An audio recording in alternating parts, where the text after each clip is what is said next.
Today's episode is brought to you in part by Cold-Blooded Caffeine, a small batch coffee company built around reptiles, conservation, and really good coffee. Founded by Trey Hall and McKendrick Dunn, Cold-Blooded Caffeine connects roasted to order coffee with real-life conservation in coffee-producing countries. 5% of every bag sold goes directly to conservation efforts, and I'm excited to announce that the Expert and the Idiot podcast now has its own custom coffee blend. Every penny from my profits from that blend will be donated to indigo conservation through the Orion Society. If you want great coffee that actually supports the animals and ecosystems we all care about, check out coldbloodedcaffeine.com. This episode is brought to you in part by Exoterra.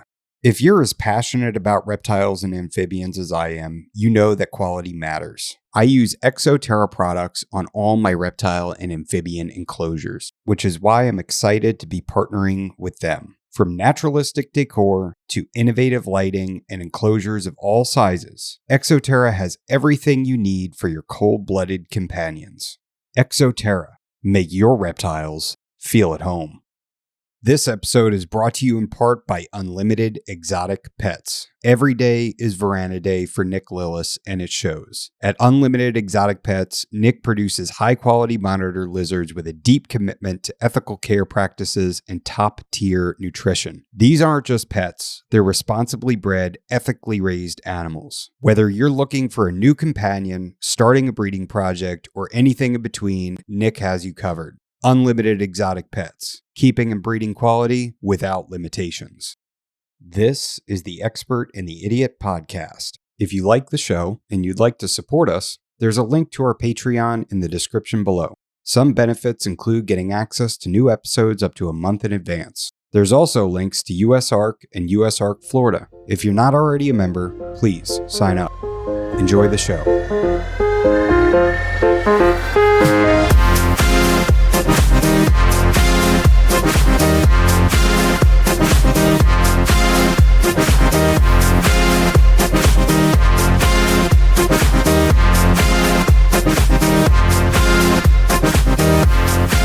All right, you ready to get started? Yeah, I'm ready whenever you are, man. All right, this is episode 118 of The Expert and the Idiot. Today I'm talking to Justin Smith from Palmetto Coast Exotics, the Herpetoculture Network, and Fulvius Apparel.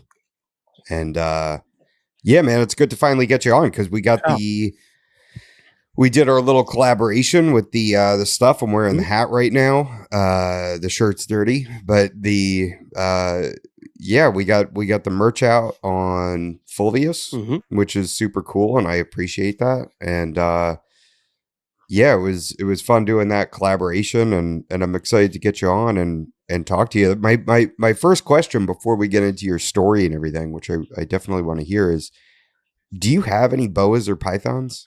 I have green trees. Yeah, got contracts. Oh, okay, nice.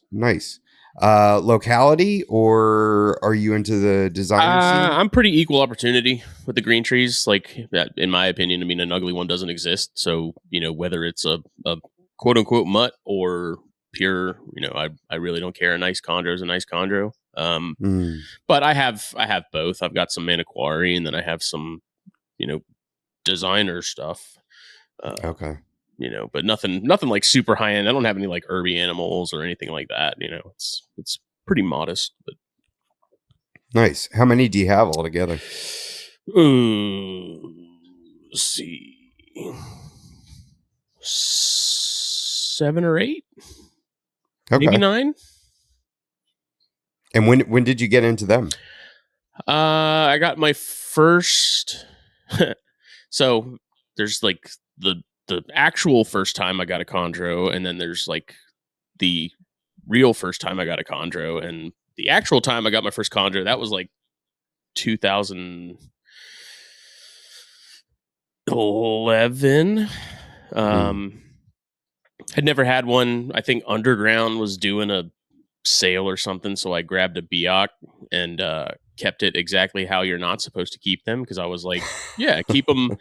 I kept it in a weird shaped tank. It was like a tall one, but it was kind of narrow, and like I put in like branches and did mulch and had a live plane there and some other stuff, and I cared it to death. Like, I was so worried about the fragility of it that I was like, I gotta like helicopter mom it and, really make sure it's okay. And by doing that, I think I ended up killing it. But after that, I was like, yeah, these things suck. I'm never getting any more again. Like, that was a bad idea.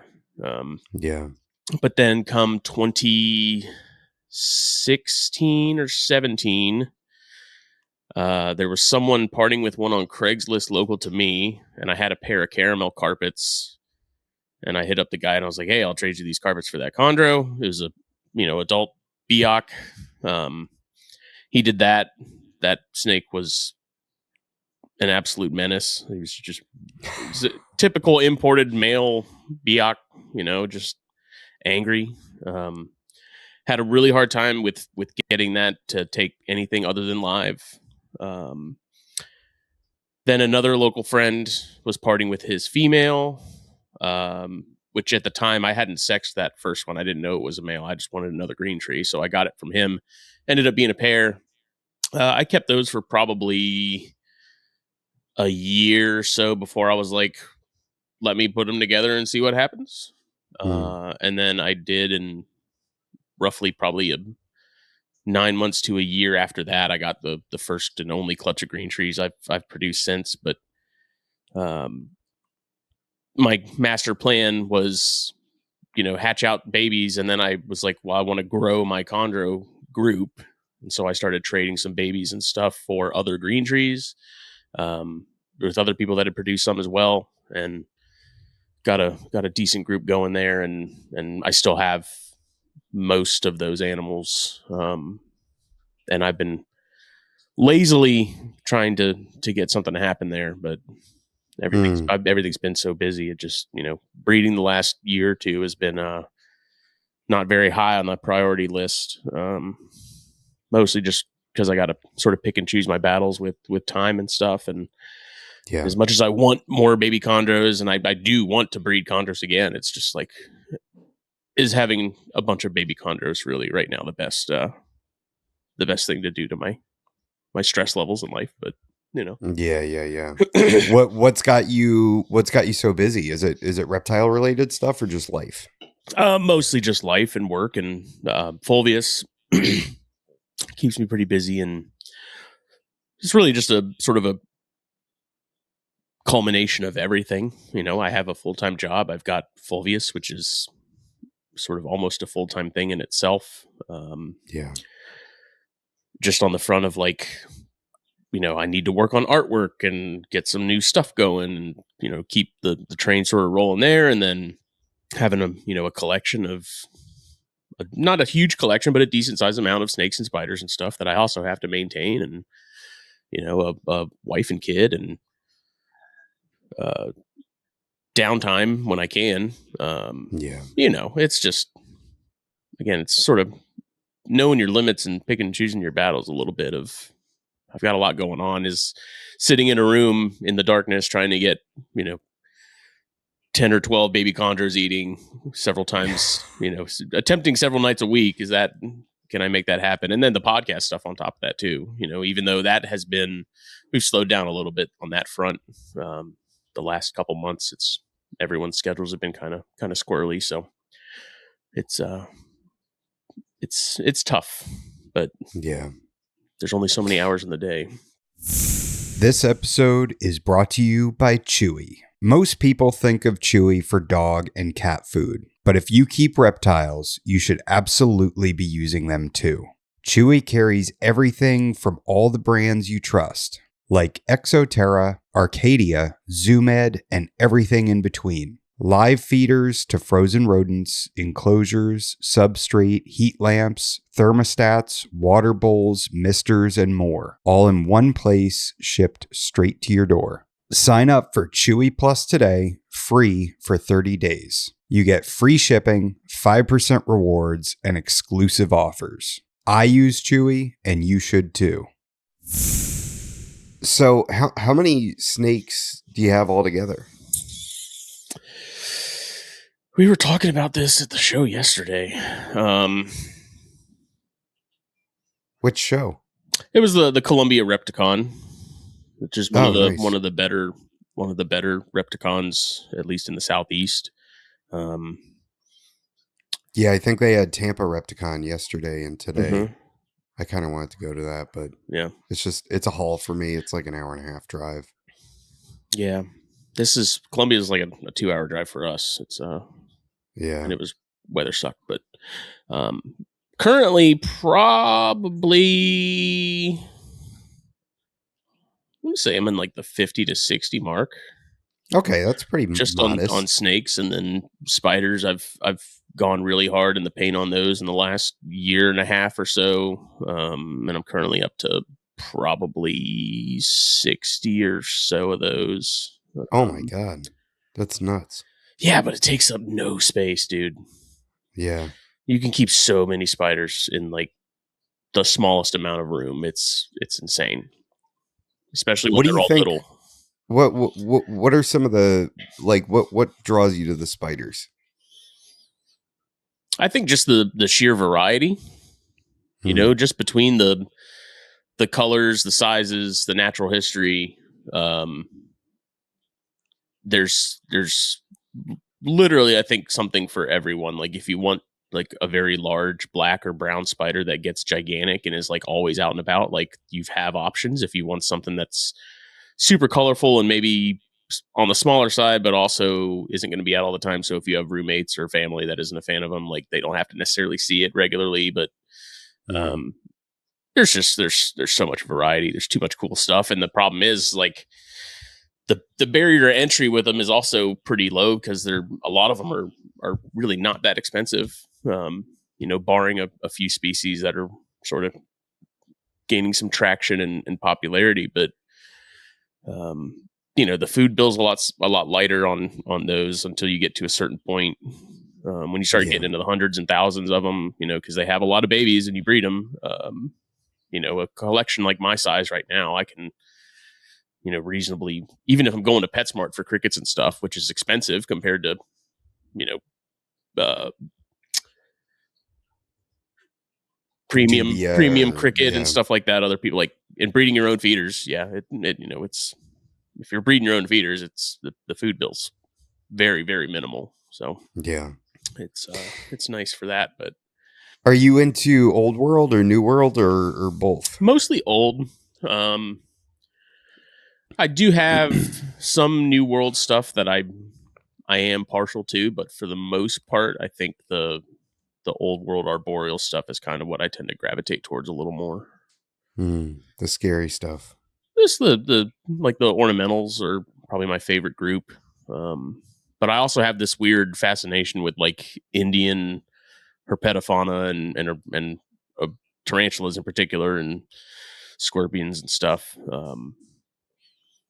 But overall, I mean, I think the bulk of my collection is going to be mostly old world arboreals. Yeah. Just, you know, I do love scorpions. They're a lot of fun. They are. I only have a couple right now. I've got 2 pairs of Central American barks, which I'm. Oh, okay, nice. I got some females that look like they're about to pop, but their gestation period is abnormally long for a smaller species. But how long?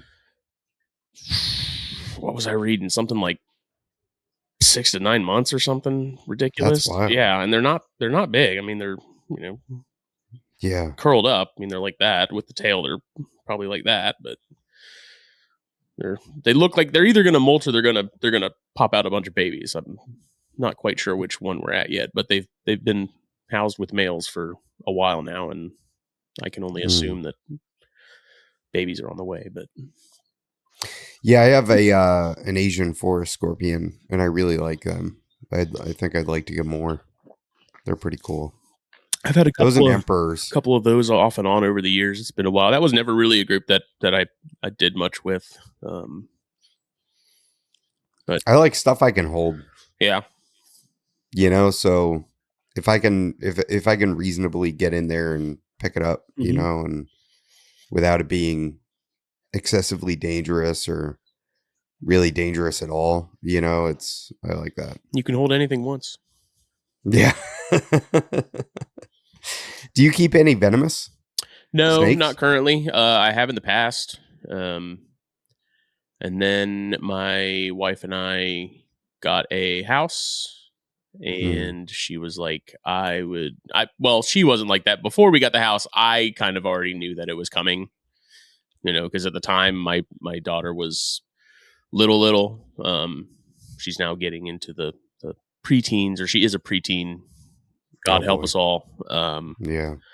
So it's not as much of a concern as it was when we got the house. But yeah, I had a Western Diamondback, and I had some a copperhead for a little while, and my copperheads in the past, but I wasn't keeping anything exotic, or it was pretty much nothing but native. But hopefully at some point when my child is much older and even cares even less about the stuff in the snake room, I can sort of dive back into some of that stuff, and I've been wanting to just it just hasn't been a good time to do it. So yeah, that's one of those, that's something I oscillate back and forth on between wanting them and feeling like I definitely shouldn't have Venomous, like I'll slowly ease back into saying, yeah, I'd love to have a blue Insularis, or, something small, showy, absolutely drop dead gorgeous. And then I have like a spotted python escape, and I'm like, oh, I should not be allowed to ever have Venomous. Well, that was also for my wife. That's her sort of main concern, is because sure, I had a rack at one point that had some baby Alterna in it, and the rack was terrible. It wasn't, I don't know who made it. I think it was homemade or something. And there was like one particular section of 2 shelves where they just kind of had a bow in the top, I guess the top or the bottom, depending on which shelf you're talking about. Sure. And so I had a week-long period where I had like 4 baby Alterna loose in the house. Oh boy. And I ditched that rack pretty much as soon as I could. But then I had my male Jansenii that I was keeping at the time. Like, he got out of something else. I still to this day don't know how he managed to get out of the tub I was keeping him in. But yeah. And so ever since then, it's been like, why would I let you get Venomous when, it's like, look, that wasn't obviously, if I knew it was going to happen, I wouldn't have let it happen. But I'm also not going to keep Venomous the same way that I would keep either of those things. Exactly. I take Venomous stuff really seriously, and it's a lot of people. I hate how sensationalized sort of it's made to look online, because what Phil and I say on Snakes and Stogies is like, Venomous keeping should be boring. Yeah. It shouldn't be really that attractive to people, because it's like, you can't play with it, or you're not supposed to. You can't like interact with it. You got to keep it under lock and key. Like, there's protocols and stuff you got to follow. Like, it's really, if you want something to play with, like, that definitely isn't the realm to get into. But yeah, if you're doing it the way you're supposed to, i.e. using tools, keeping things locked, like, the danger involved is pretty minimal, in my opinion. Like, barring certain species or groups, like, your mambas and stuff like that, and stuff that's just really fast and fast paced. If you're keeping, stuff like Insularis and stuff that's a little more stationary, and you're paying attention to what you're doing and not cutting corners, like, I feel like the danger involved is fairly minimal. You just have to not be an idiot. Yeah. Which apparently is getting harder and harder for people to not do. But how do you feel about people free handling? Oh, I hate it, dude. Even so, this is something I actually go back and forth on, believe it or not, because there's part of me that feels that it's really stupid and nobody should do it. And then there's the other part of me that says nobody should be looking at somebody on a motorcycle and say, that's really stupid. Nobody should be doing that. You know what I'm saying? Like, that's it. That's an extraordinarily risky endeavor. You could argue it's more risky than working with venomous snakes, or even free handling them if you're really well acclimated to the animals and you understand them and their body language. Riding a motorcycle is inherently dangerous. It's extraordinarily dangerous. Mm-hmm. Some people do it more dangerously than others. There's degrees to that, right? Being a safe rider, being a really reckless individual. But at the same time, I don't think that, wouldn't it be weird? Like the amount of motorcycles you see per day and the risk that it carries with it. Wouldn't it be crazy if everybody was just pointing and saying, you're an idiot, you shouldn't be doing that, that's unsafe? And I guess some people do say that. Yeah, but I mean, the reason people would be looking at that and saying that's stupid and no one should do it is because the guys that are riding like idiots are riding like idiots. But there's also, the comparison is in my opinion, a little apples to oranges, because you don't have the other factor of there's other human beings around you driving. So you could be like the best motorcycle, like safest motorcycle rider, but if some moron's, drunk and just takes you out at an intersection or something, like that was nothing you could do. Sure. But yeah, I mean, I definitely understand what you're saying. It's just, and if people want to free handle, like, go nuts. Just don't. Yeah. Why do you feel the need to make sure everyone knows that you do it? I don't. Yeah, I think that's the worst thing, right? And it's kind of like the people, bringing it back to motorcycles, it's like the people that, put the helmet cams on and then go 150, and swerve between cars and everything. And it gets a lot of views and it gets your heart rate up. And it's the exact same thing with free handling, where it gets views. What's crazy is it actually doesn't get views. It gets views if you're a famous person.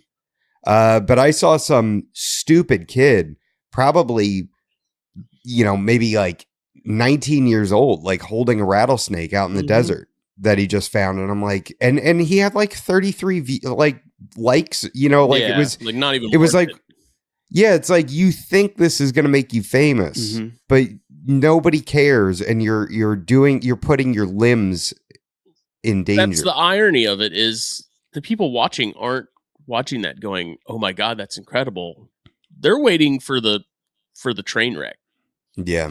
And it's the same, like, if someone's posting videos of them going, 100 miles an hour down an interstate or something on a motorcycle with their helmet cam. And like when they wreck and ultimately delete themselves as a result, there's not going to be people that are like, man, he was such a good rider, he was awesome, he was like, it's like they're gonna be like, well, what did you expect? And it's the same thing with the free handling thing. It's like when I see a free handler get bit, I'm like, we're surprised, like, what do you, I'm not gonna spin the chambers on a revolver on camera and like point it at my face and keep pulling the trigger, like, because what the outcome is going to be at some point. It's just a matter of time. It's not the whole, like, I know the animals thing. It's like, I've heard so many people say that, and then they still get bit by something. They're like, I don't know what happened. It's like, it's so pointless to me. There's zero benefit for anybody. I think it's detrimental for sure. Anyone who says that, like, politicians and stuff aren't, like, lawmakers aren't seeing that stuff and taking it into consideration, because to normal human beings, like people that aren't in the hobby, if they see someone handling around, I mean, first of all, they already look at the people in our hobby as like weirdos to begin with, Sure. And I feel like when they see people holding rattlesnakes and stuff, they automatically assume that, like, that's just what we do. Like, how many times have you told people you keep snakes? And they're like, oh, are they in cages? Or are they just like free roaming your house like your dog or cat? Like, I hear that almost 8 times out of 10 when I tell people I keep snakes. They're like, do you keep them in cages? Yeah. It's like, yeah. And so, like, they automatically assume like we do stuff like that by default. And so it looks bad. And then when you have people that get bit, certain individuals here in the great state of South Carolina that claim anti-venom is for I'll use a different word, but wimps. But then get bit and then start saying, "Hey guys, I need anti-venom." To me, it's like I don't know. I have so little respect. I have no respect for free handlers, and like that's something that's I feel pretty extreme on. I'm keeping it pretty light at the moment. But I mean, basically, I feel zero remorse for those guys when they get nailed. It's like, you literally asked for this. Like, this is what you wanted, Yeah. No, I get that. It's, it is what it is. It's not safe. It's kind of, it's the same thing. It's smoking, it's riding a motorcycle. It's like, you understand the risk, that you're taking. The problem is that, nobody, that the good keepers are going to be the ones that pay the Yeah. price, and it's one thing You're not to, going to see the the people that are doing it right and the people that are doing it the way it should be, because again, it's boring, it's not sexy, it's not exciting, yeah, and it's just that's the age of the internet, where if it's not like crazy over the top, overblown, like so staged and just cranked to like 1,000, it's not. People don't care, yeah. Yeah, it's that, and like you said, it's the public perception as well. Just, they already view us one way, and then what can we do to try to make that view as positive as possible rather than negative? And how can we change public perception? It's kind of like when I show people pictures of my snake cages, like at work, Yeah. people that have no experience with these animals. They're like, oh wow, that looks like a zoo. That's really cool. Like, it's not what Right. they anticipated. Yeah. And then on the other end of that, and we recently got into this on the Expert and the Idiot Discord. We have like a kind of a debate area. Was on the other end of that spectrum is like the racks and tubs. If I have somebody over my house and I want to show them stuff that's in quarantine or in grow out racks or whatever, it requires sort of an explanation, like, hey, this is why, Right. This is why this animal is in here. I have posted, reels as well where there's an animal in a tub, and there's a lot of fallout that comes along. Like, if it starts going viral and it starts getting views, then all of a sudden the people with no experience come in, and then it's, I'd be angry too if I lived in a drawer. And, it's like, okay, well, this is a baby and it's prone to regurgitation and it's very easily stressed out. And this is for safety and security, and, not just safety and security for the animal, but for the rest of my animals from a biohazard standpoint. Yeah. That's the thing, is like, it's the lack of context. I mean, that's the issue with information on the internet sort of period now, is like, there's almost always more to the story than what you're seeing. Like, again, maybe there's a reason that animal's in a tub. Like you were saying, like, it's regurgitating, it's struggling for whatever reason on some level, and you're trying to figure that out. So it's like, yes, I downgraded it to something maybe a little smaller, something a little more enclosed, a little darker. And that whole debate is another one that I'm just like, it's been so beaten to death. And I hate how sort of black and white it's become. Yeah. Because it's really not that complicated, and it's not that serious. Like, look at the species, do what the natural history would dictate for that species. Like, I'm not going to keep a blood python in like a 6x3x4 or whatever. Yeah. And expect it to, I mean, barring like a large adult, I'm not going to expect it to enjoy that or do well. Same with sand boas. Like, I'm not going to keep sand boas in something massive and open, because that species just, if you take them out of that substrate, they get so uncomfortable and awkward, they don't know what to do. Yeah. So it's like, racks work really well for both of those things, especially baby bloods. Like, you think about baby bloods and how sort of high strung they are and nervous. It just, at the same time, I'm not going to keep, what's a good example? Something super. I'm not going to keep like the Gonyosoma that I was keeping, the Jansenii. Like, you could keep those in racks, sure, but I don't feel like you're letting them.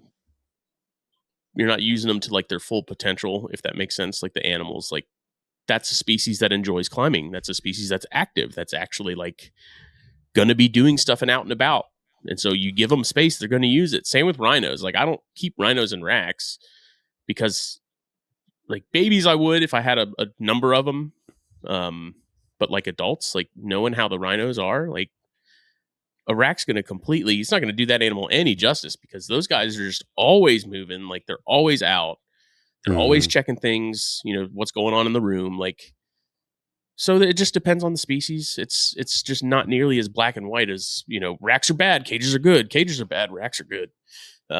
Yeah, but that's what the debate is, unfortunately. And it feels like we're at a point where nobody is willing to budge in either direction. Yeah. Like there's no willingness to budge in either direction. There is no, I see where you're coming from. Right. And, but I don't like it because of X, Y, and Z. It's very, God dang, it gets really, everybody gets defensive very quickly because it's essentially one side telling the other that they're doing it wrong. And it's hard for common ground to be found then. And I say all this as someone who uses both. Yeah. Like again, it's like I have sand boas. My sand boas are in like my adults are in V35s, which is not a massive tub, but that's also a species that doesn't need a massive amount of room because they're not gonna, like, they'll move around at night and stuff, but they're not gonna be scouring tons of space naturally unless it's a male looking for girls. But even the babies, like I've found that the babies, like you keep them in sort of a smaller than average size enclosure that you would use for something like a baby Pituophis, which is probably a bad comparison. Like baby Pituophis are big and they need a lot of space, but I would not keep sandbows in the same thing that I would be keeping baby Pituophis, just because they're just not going to, they stress easily. And when they stress, like, and they're nervous, like I said, they stop eating. And it's when they stop eating, then it's just, eventually you're going to have issues. People just, you need to look at it and think about what makes sense. Like I found the corn snake groups to be the sort of the biggest perpetrators of it. Like people would get a baby, like a fresh baby, and people immediately, like 40-gallon breeder, a million hides, stuff it full of plastic plants. And if anyone suggested anything other than a 40-gallon, like you were immediately just mobbed. It's like, what are we doing? You're keeping a 6-inch worm in a 40-gallon aquarium. And then when they're like, I can't find it, it's like, well, no, duh. It's like keeping it in a massive enclosure, and the thing's probably freaked out because there's so much open space that it doesn't know what to do. Yeah. It's just like, I'm an advocate for common sense, and I'm not big on people keeping, large constrictors, berms and retics in whatever those massive freedom breeder rack tubs are. I don't know the size, but like that's another group where I feel like, that makes me feel gross. They need more space than that. And common sense. Yeah, you got like the top two, constrictors for mass, in the world, and you're gonna put it in a tub, and it's like, like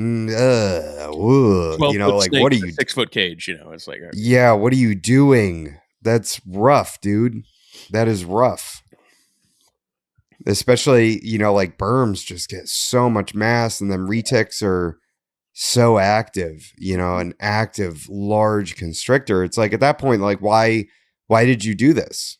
Yeah. I'm like, why are you even doing this? But at the same time, if that's the way someone feels that they want to do it and that's their prerogative, it's not my animal.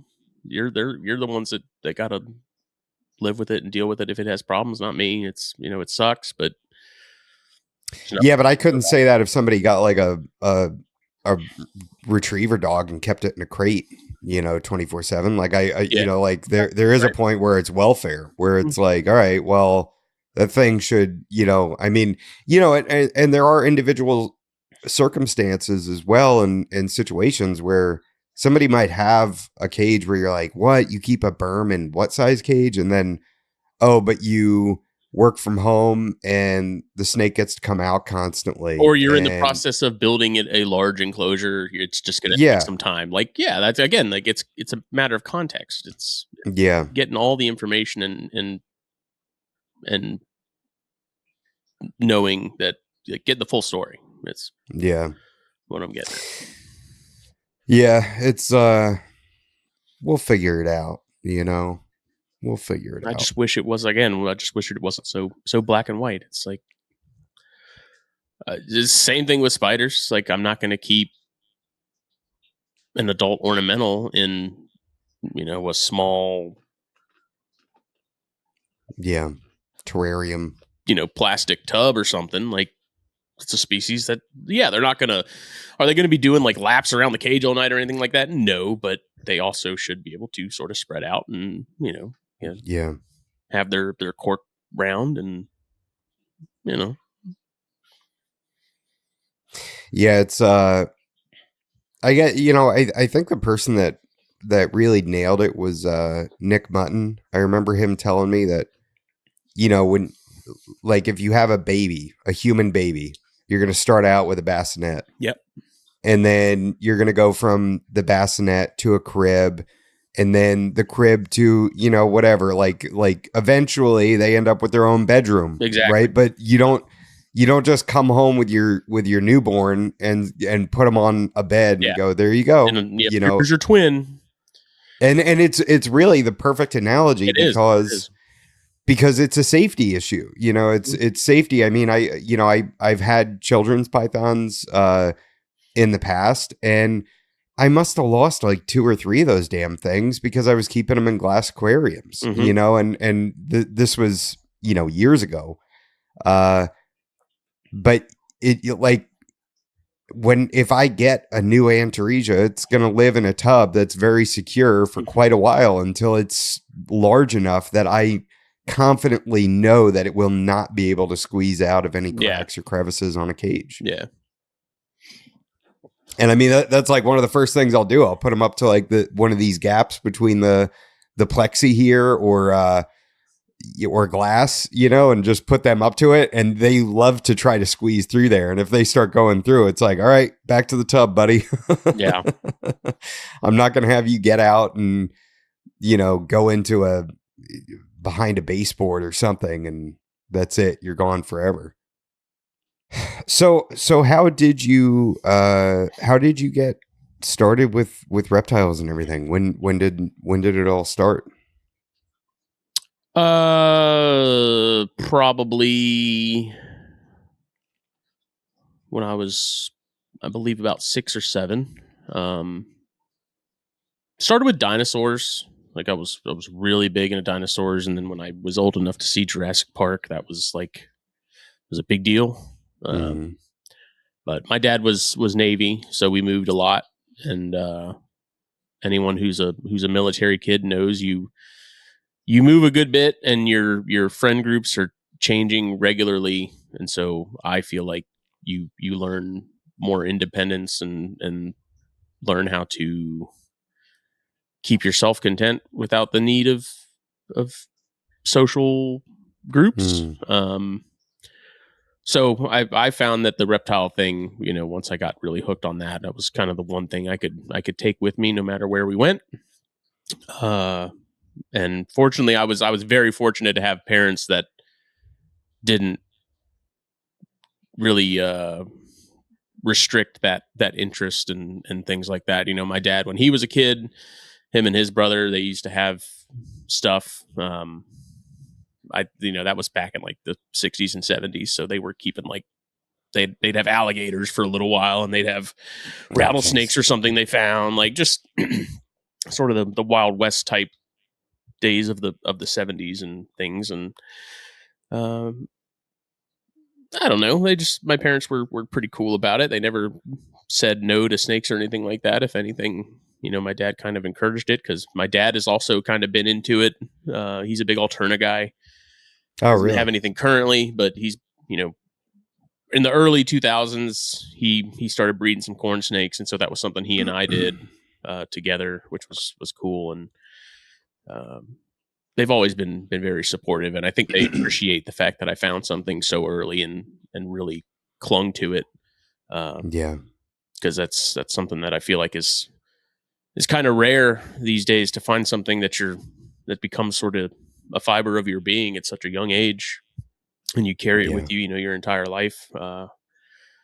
To have parents that I think acknowledge that and support it I'm very lucky. I'm very fortunate for that. But yeah, that's awesome. So how did that evolve as you went into your sort of later teen adult years?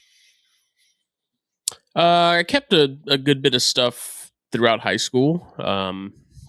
We pretty much always had some snakes or lizards or something in the house. When I was a kid, I think the first snake I ever got was I think it was a Steraria that I had found. It was a red-bellied. I had it for I think like 2 days, and I was keeping in a little critter keeper, no idea like what it was. And unfortunately I left it like on my desk in my room where the sun hit every day, and it got fried. Oh no. And looking back, I feel so bad about it, but that little snake really started a lot of it. And then my dad was a big hunter at a point, not really like a big hunter, but he would hunt regularly during season. And he came home with some rough green snakes that he had found and kept those. And that really like cemented things, I think, because those were so cool. Because, I'd go out in the backyard and catch grasshoppers and bring them in and feed them and watch them hunt them down and eat them. And then it just, evolved. And as we got into the early 2000s, my dad got some corn snakes, and he was like, I think I want to breed these. And got to the point where we had a little small room in like the garage, because at the time we had a separate garage, and he had built like a small room and sort of in the corner of that just for the corns and stuff. Had some king snakes here and there, had a tarantula at one point. It was a rose hair. It was gigantic. I was terrified of it. Don't know why we got it, but then I got some chameleons as a kid, and Panther or veiled? Veiled. Yeah. And got a Euromastics pretty early on, which I've always had a soft spot for Euros since. And then, as it progressed, my dad wasn't as involved or keeping stuff as much, but I was still pretty heavy into it. Got into carpet pythons, got really heavy into inverts and like arachnids, probably around 2006 or 7. What drew you to carpet pythons? What were you keeping? First one was just some sort of, I think it was just a coastal jungle mix. It wasn't anything crazy, but I remember there was a book I had that had a picture of a baby one. And I just remember like really something about that picture was like, okay, those are really cool. I need some. But at the time, I was like 14, didn't have a job or anything like that. So, it stayed in the back of my mind. So like when I went to, there was this flea market in Charleston, South Carolina, and there was a guy named Alan Bosch who had a booth there. And Alan was a sort of a big ball python guy at a point, but he was also, I won't necessarily say a wholesaler, but he would get stuff in, and he would have this stuff at his booth at this flea market. And I remember going there one time, and they had a little carpet python, and I was like, oh my God, that's it. Like, and I ended up, I think I got that one and raised it up for a while. And, I don't know. I got into carpets. I've had some balls too, off and on over the years. And I think I got to carpets before those. And I think that's why I've never, like, balls haven't done a whole lot for me. I just found the carpet pythons to be way more interesting just because they were more active. Like, I like the arboreal stuff. I kind of have a tendency to go towards stuff that likes to be off the ground. But yeah, then I started going down the sort of the rabbit hole of carpets, and like Anthony Caponetto's website was on and popping at the time. So reading everything I could about, tigers and all the cool stuff happening in carpets at the time. Just sort of really kept that going. And so I got some Popwins. They were IJs at the time. That was before the whole Popwin thing was a thing. Some would still call them IJs. I mean, I do. I think it's just a generational thing, honestly. Yeah. They'll always be IJs to me, but I remember at the time though, like IJs then, like no one cared about Jayas. Like no one. They were like the, dare I say, the trash carpet of the group. It was like you see them on tables, you'd be like, why would anybody want that? Yeah. And so it's so cool to now see how far they've come in popularity and stuff, and like the stuff people are doing. And Jake's a big Popwin guy, and just seeing how far that subspecies has come in the hobby has been really cool. Just the progression of it, because I remember when I'd get them, they were imports. They were cheap. Like no one, again, it was another one that just no one cared about. So had some of those, had some other odds and ends as far as carpets go. Got into, I had a Baird's rat pretty early on too.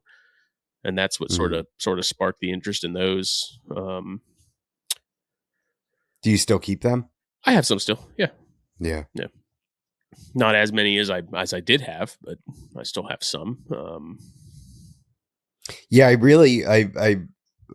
see what you're saying about the carpets. There's something special about them from a display aspect, because they're always out. They're always visible, so it's, if family or friends are over, it's really easy to take them over to those cages and just say, there they are. And then it's like, oh wow, black and yellow jungle, it's just like, it's such an easy one, because they're just always out.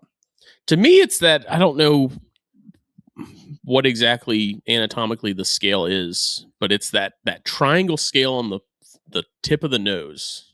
That is always, there's something about it that is always just like, it looks so cool to me. Yeah. With the L'Oreal scales and pits and stuff too, but like that weird triangle scale just on the very end of the nose. Yeah. Just it's like a little battering ram. Yeah, or something. I don't know. Like I've just always seen that and thought that was just such a cool looking snake because of that. Yeah. And with the green trees too, they've got the same thing. But I caught carpets early, and I think that played a pretty big part in getting into the Morelia and sort of pursuing those on a more consistent basis. I will say that I think the kind of rebranding of the pop ones, from going from IJs to pop ones, I think that it was probably a good thing, because I think that's kind of when they started getting more popular. I feel like, is when they kind of went through their sort of rebranding. Yeah. And then it's almost like people didn't hear IJ and get turned off. Right.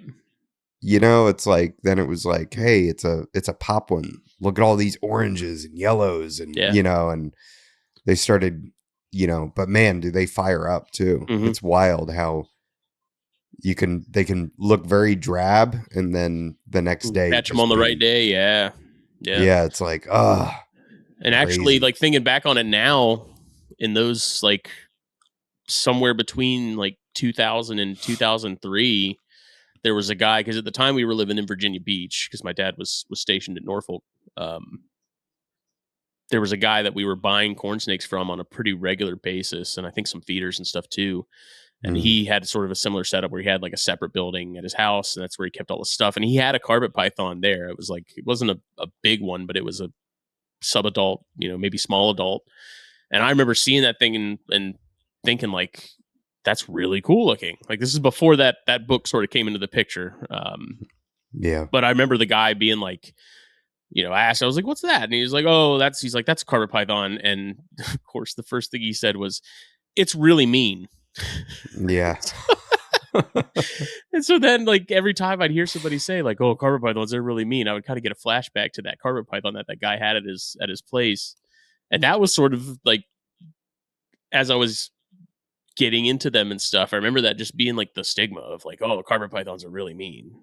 Yeah. And then I got some, and I had some, that were a little more high strung, but for the most part, I was like, these things are very quickly I learned, I was like, that's really not the case. They're just when they're young, they're nervous, and or if there's food around, that's a different animal. It just. So I'm glad that also is kind of faded. There's so many species that we get this, like the initial reaction when they first came in as imports and stuff of like green trees, same thing. Green trees really mean. Green trees, they just bite. It's like, yeah, like imported adults are definitely not gonna enjoy us, Yeah. But it's like I have plenty that I've raised and stuff that they're, as long as they realize they're not getting fed, they're completely fine. Like I could pull out just about any of mine right now and not have any problems. But yeah, Argentine boas have a negative rap too. Mm-hmm. I remember telling a friend that I was getting one, or I was getting a pair after already having Nagini, which is my big girl. She's probably like 6.5 feet. I weighed her last night, 12.4 pounds. Wow. And yeah, dude, and like she's eaten once since October, and we're like almost to March. And yeah, like last year at this time, I think she was like 10 pounds. So she put on some weight over the summer, and she is maintaining it. But I remember telling somebody like, yeah, I'm getting a pair of Argentine boas, and I already had my female. And they're like, oh, Argentines, those are mean. And it's like, she's probably the sweetest snake I have. I mean, it depends on what you put into interacting with them. I'm sure you could have a defensive Argentine boa, but a lot of them, it's just waiting out that baby phase. Yeah. Most of my jungles, and some do it faster than others. I have one jungle from Nick Mutton that she has taken a very long time to calm down, but she is, within the past like 6 months or so, she's really gotten more comfortable with just the sensation of me touching her. Getting there, yeah. And that, you feel like you really have a stronger relationship with those animals when those walls start breaking down and you start building that trust. It's a magical thing. Yeah. Anyway, sorry, totally derailed you there. So where were we? Bears, rat snakes, right? Mm-hmm. Yeah. So I had that one. I don't remember where I got it. Had it for a while, and that was really cool. And then I had a period, probably around 2009, which would have been my senior year of high school, or 2010 maybe, when I was in college briefly, where I did take a break, and I didn't have anything except one tarantula, just because I kind of spread myself really too thin and had too many animals that I could to manage myself, and just being distracted with other stuff. Because at the same time, I had gotten into music and started playing drums my senior year of high school. Oh wow! And so that really took a lot of my focus. So I ended up getting rid of pretty much everything except this one Indian ornamental I had, and took about a year off, which, looking back, I feel like actually was probably a good thing, because then I sort of came back into things and felt sort of refreshed and ready to go. But I saw some Baird's rats at a show, and remembered that one that I had, and was like, man, those are really cool. And I got them from the guy, and at the time, that was, not that they've ever been really popular, but they definitely weren't popular then. But got that pair, and then slowly just started accruing more and more of them, and started breeding them, and they're awesome. It's a great species that a lot of people, they don't get the appreciation. I think they have more appreciation definitely now, and maybe that's a result of me just talking about them over the last handful of years on a regular basis. But they were, it's one of those things where babies look like your typical rat snake. They're gray and black, and it's not until you see an adult that it makes sense. That it's like, oh, okay, this is why people like them. they take some time, but I had the Bairds. I did have some Antaresia here and there, some spotteds and some children's. What else? It's kind of stuff. It's interesting. I had an Amazon phase for a little while. Oh, really? Yeah. It's weird how you kind of get in and out of reptiles. I feel like when you're younger, Mm-hmm. and then I feel like it's that, like, all right, this is it now. Like I'm in it for the rest of my life, probably for as long as I can keep. Yeah. Because I remember that too, like kind of having some lizards as a kid, bearded dragons, eastern collared lizard, stuff like that, and getting out of it because, okay, I'm dating girls now and I just don't have time for this anymore, and then like meeting the right person, with my wife, then it was like, all right, now I want to get back into this. And then now we got babies, now we have kids and we need the space, and getting out of it for a couple of years and then getting back into it now. It's like, all right, this is it. I'm doing it at a different level. So yeah, when you said that, it is weird how you kind of go in and out of it. And then like once then you're like locked in and focused, Yeah, it is. My wife and I started dating in 2015. And maybe my timeline's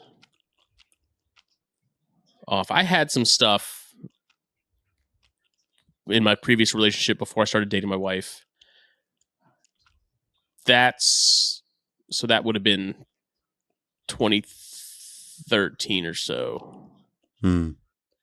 Maybe 2012. So there was a space in there where I had cut back on stuff severely. And like when I was dating my wife, I had the Indian ornamental that I had talked about that I had raised since it could fit on my thumbnail. Yeah. And then I somehow ended up with a day gecko from a buddy that was moving or something. And so then like we started dating and stuff. And then I had a friend give me a crested gecko, there was a local pet shop that's closed now, thank God, because he was terrible. He had a crested gecko, and I was like, "Hey, how much you want for that crested?" Because it was a nice orange one. He's like $10. I was like, "Are you serious?" He's like, "Yeah." And this guy, man, let me tell you, I don't think he's around anymore because he's an older guy. The dude's pet shop was in business when my dad was a kid. That was 1960. Whoa, 67 or something. And to paint you a picture, you walked into this place. It smelled like straight ammonia. Yep. Because of the rodents, and they smoked cigarettes inside. So nice. You had this you walked in and the air was just thick with that rodent and cigarette smell. Ugh. It was an experience. And then if you got there when he was opening for the day, because I think he lived upstairs for a time. I don't know. The whole thing was just bizarre. He'd come walking down without a shirt on, and dude he's a large man. Yeah. Old, and his hair would be all crazy, and he'd just be walking down the stairs with a cigarette hanging out of his mouth, and he was never particularly friendly. But he had that crested, and I was like, how much you want for it? And he's like $10 or $20. And so I ran down to the ATM and grabbed, because I was like, I got a card. He's like, no, I want cash. And I was like, okay. So went and got cash and got it, and then kept that one for a couple weeks, and then stumbled across a male or something as well somewhere, and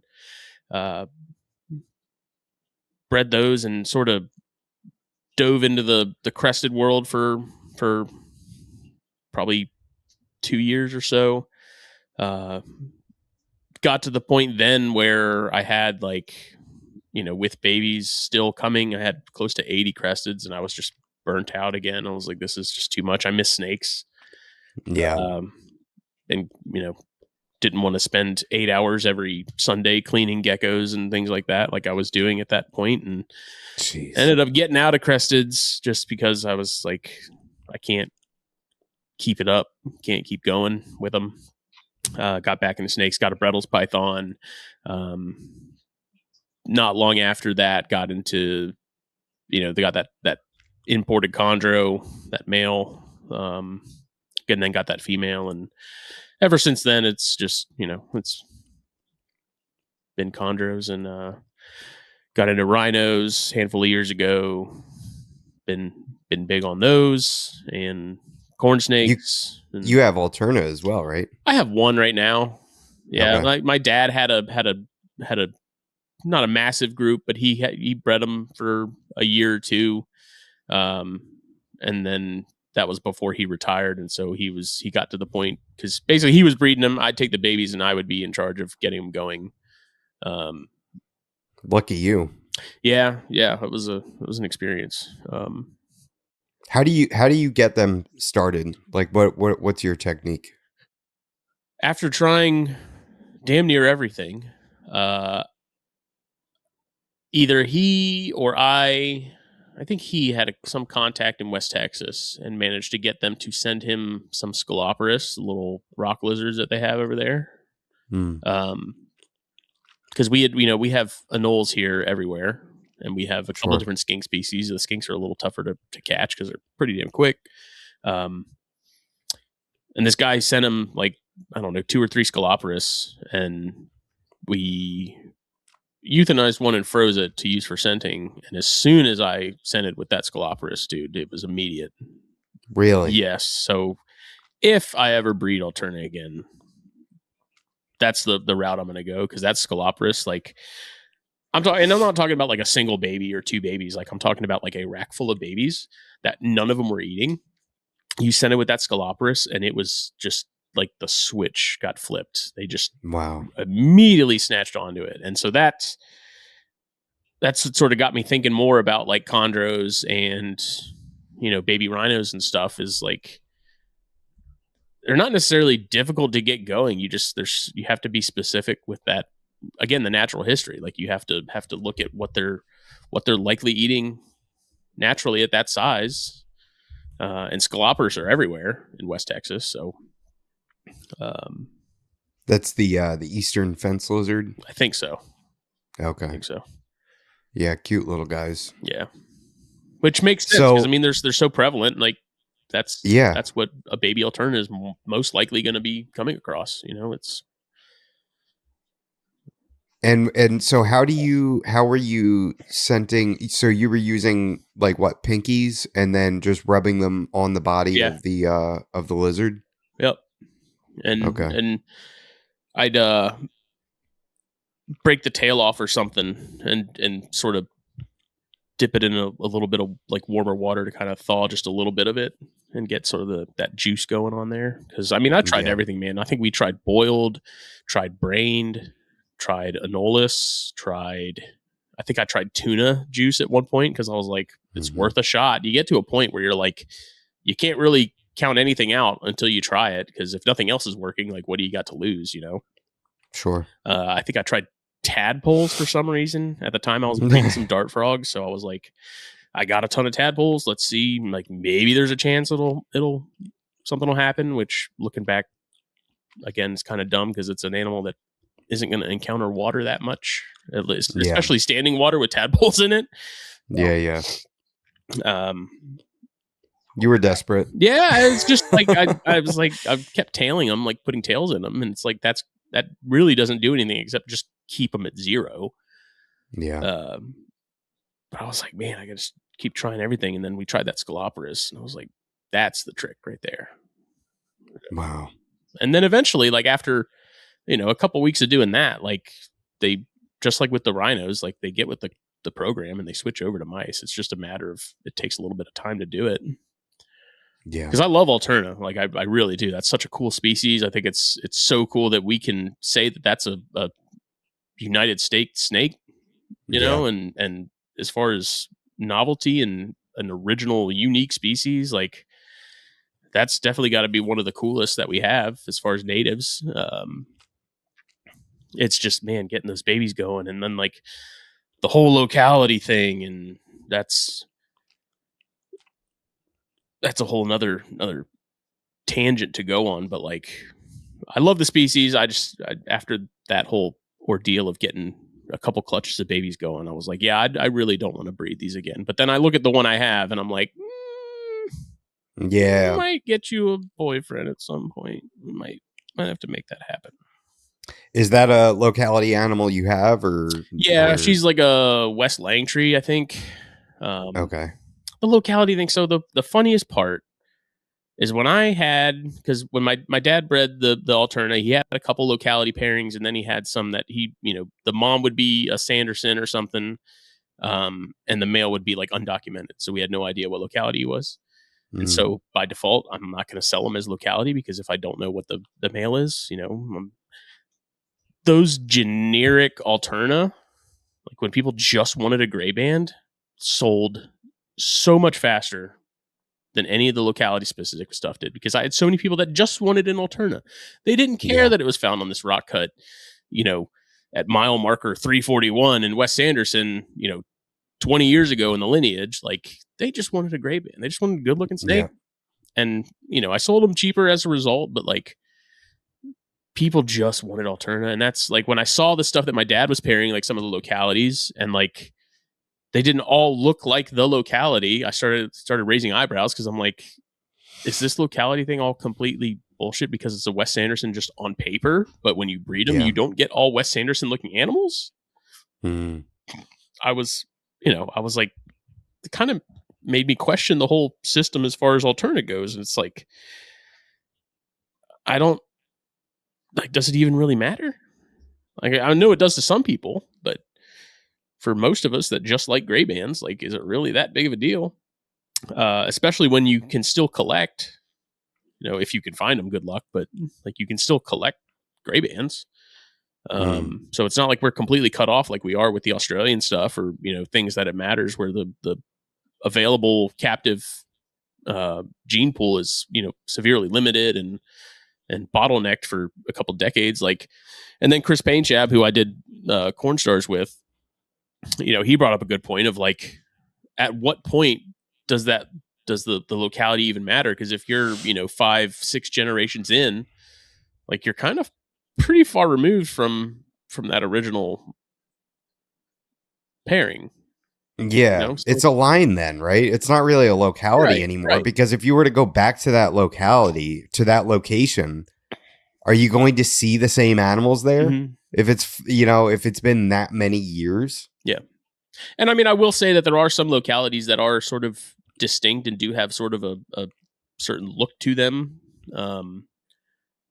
But for the most part, like I said, man, we'd have a clutch of babies that came from two parents of the same locality, or at least that's what they were sold as. Another variable thrown in the mix of like, are they actually what you were sold them as?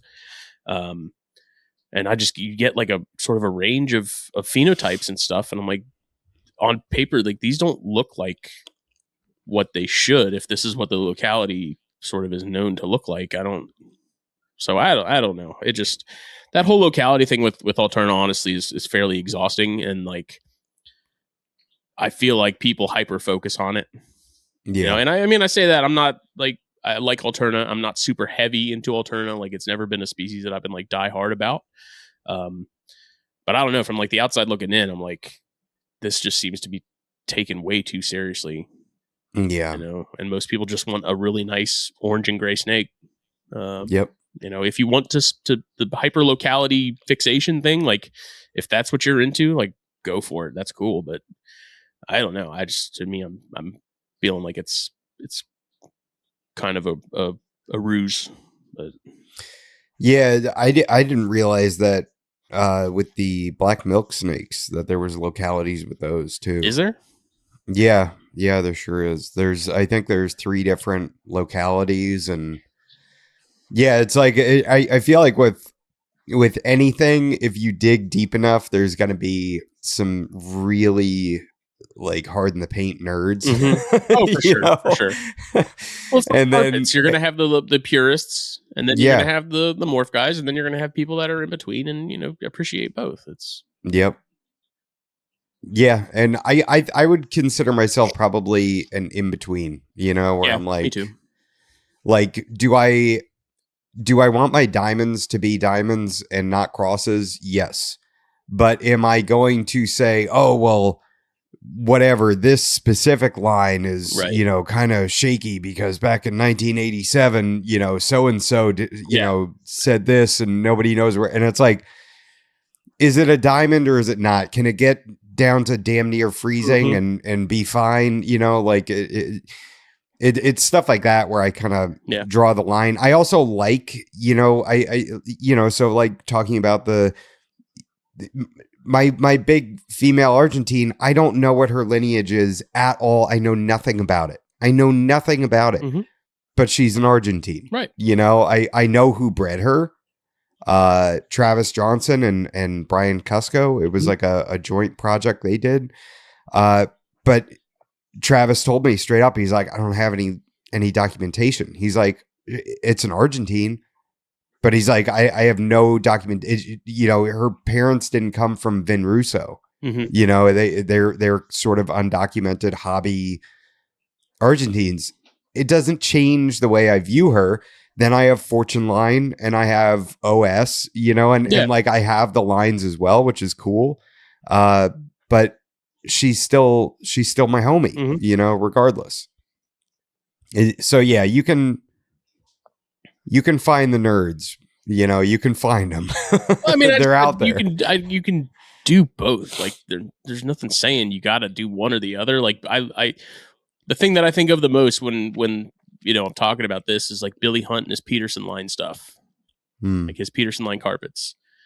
There wasn't a lot of those available, and he had a pair, so he was breeding those. But then he also had a male that he could pair into other stuff, and so Billy would, you know, cross some Peterson stuff into some other things.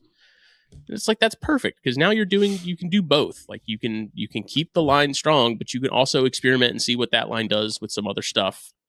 You know, same like I don't know, like maybe Jag Chondros or Carpondros are kind of a bad example too, but like you can still do locality green trees, and then if you say, hey, I want to see what Maniquari does with jungles, still do something like that, and it'd still be cool. You know, it's just like, why not? Yeah, I mean, yeah, hybrids are a whole other thing, right? Like there's definitely different levels to it. You know, you have localities and lines, and it definitely it gets a little messy there, and that purely just boils down to the accuracy of what's being sold down the line, especially when you start to when the genetics of one side of that get more and more diluted as they go. You know, I don't have an issue with it. It's just like we got to make sure that things are being transparent and properly sold as what they are. Because eventually, I mean, I feel like the end of the line for any of it is it's going to end up with somebody who just wants a cool looking snake, you know, doesn't keep track of what was what and when. And then they end up selling it and someone buys it like, you know, you or I, and they're like, oh, it's a cool snake. Yeah, it's a coastal. It's a weird looking coastal. And then we're like, well, let's pair it with, you know, this coastal. And then, you know, that's just how things eventually just kind of get muddied up a little bit. But I like Carpondros. It's not something I don't think I'd go out of my way to do. I appreciate them for what they are, but, you know, same thing with like the Carpals and other. What the hell's a Carpal? It's a carpet python ball python hybrid. Oh my God, that sounds terrible. I just, you know, again, it's like, why? To me, it's what there was one in particular that really drove me crazy. Like the crested Saracenorum hybrids, because like Saracenorum were at a time, I don't know what they're at now, but they were more expensive than cresteds. Wow. And so it was, or maybe it was there was some cross, like a hybrid, where I'm like, why would you take a Ferrari engine and put it in a Prius? Yeah. It's kind of what it felt like. They were taking like really an expensive species that not a lot of people are keeping or doing anything with and pairing it with like a crested. And it was like, what's the point? Like, why? Yeah. I mean, aside from like, we just want to see what it would look like. But it's, to me, that's a tough one for me, because it's like, well, Like now we're just creating life to see what happens, Yeah, to crazy. see what it looks like, and then it not really look that great and be like, cool, now we have an animal that's been created and it's just going to kind of float around because it was an experiment, more or less. You know, I don't know. It's, if people are into doing great. that, if you have like a free male, yeah, and you want to pair it to a very common species female in the hobby, like I get that. Like for instance, Timor pythons. If you have a male Timor and he's just not doing anything that year, and you want to pair it up with a retic, I get that. Yeah. But if you pair a male retic with a female Timor that could have had more Timors, then like in that situation, it's like, why would you do that? Yeah. You know, like this is something that isn't being reproduced in the hobby very often at all, successfully. So why? Yeah. You know? And I mean, again, if that's what someone wants to do, like, go nuts. Yeah, they're not my animals. Not my animals. No. Yeah. You can only control what you have. You know, but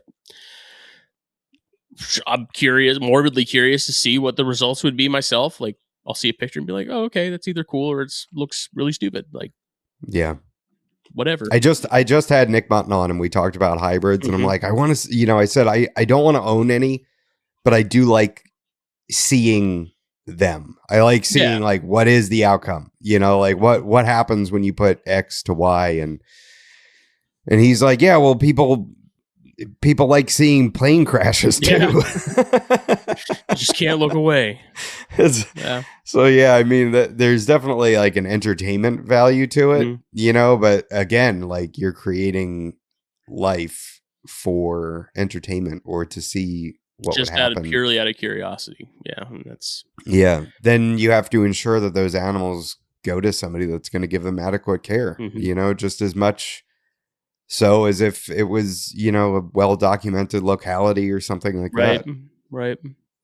Which, again, like I said, like that'll, you know, I'm sure the first couple sets of hands that get that animal, assuming that it doesn't stay with the original buyer forever, I'm sure that will be maintained. But I feel like it gets to a point along those sets of hands where that just falls to the wayside and gets forgotten. And, you know, with some of those, it's obvious that it's not a normal of whatever. It's clearly a hybrid.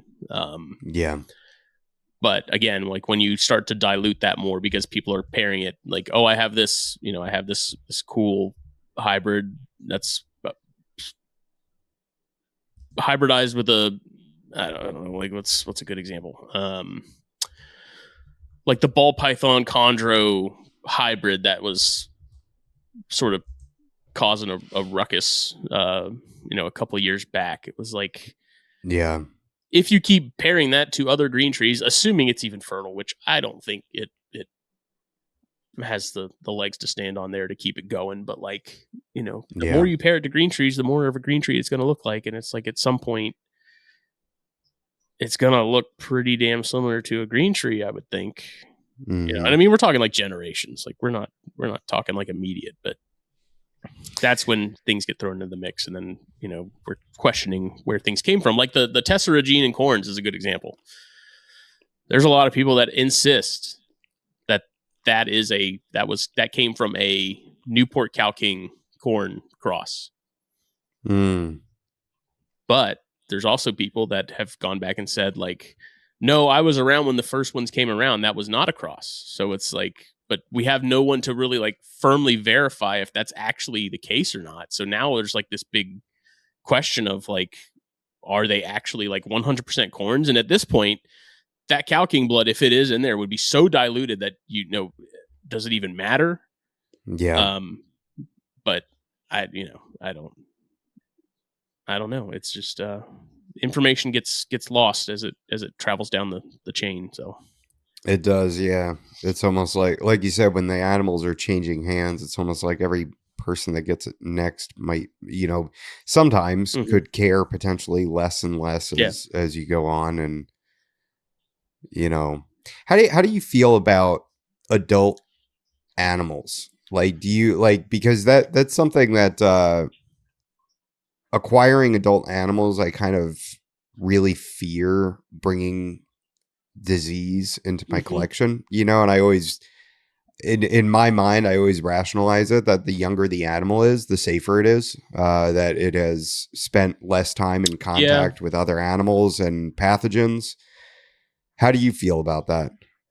It's sort of species specific. So like Christian Parr sent me a male rhino that he had because his female was a couple years out from being ready to be paired, and he's like, he's kind of an older male, and by the time she's ready to go, he'll be pretty up there. So he sent it to me to pair with some of my girls. And I think the first biggest step in prevention as far as quarantine and stuff goes is getting from people that you trust, Yeah. people you know, where you're like, you're not some random table at a Repticon that's just selling stuff, and you ask them where it came from, and they're like, oh, I don't know. Like, the first biggest step of health in your collection, I feel like, is trusting the person you're getting it from, but also limiting the number of people you're getting stuff from. I feel like that's a big thing.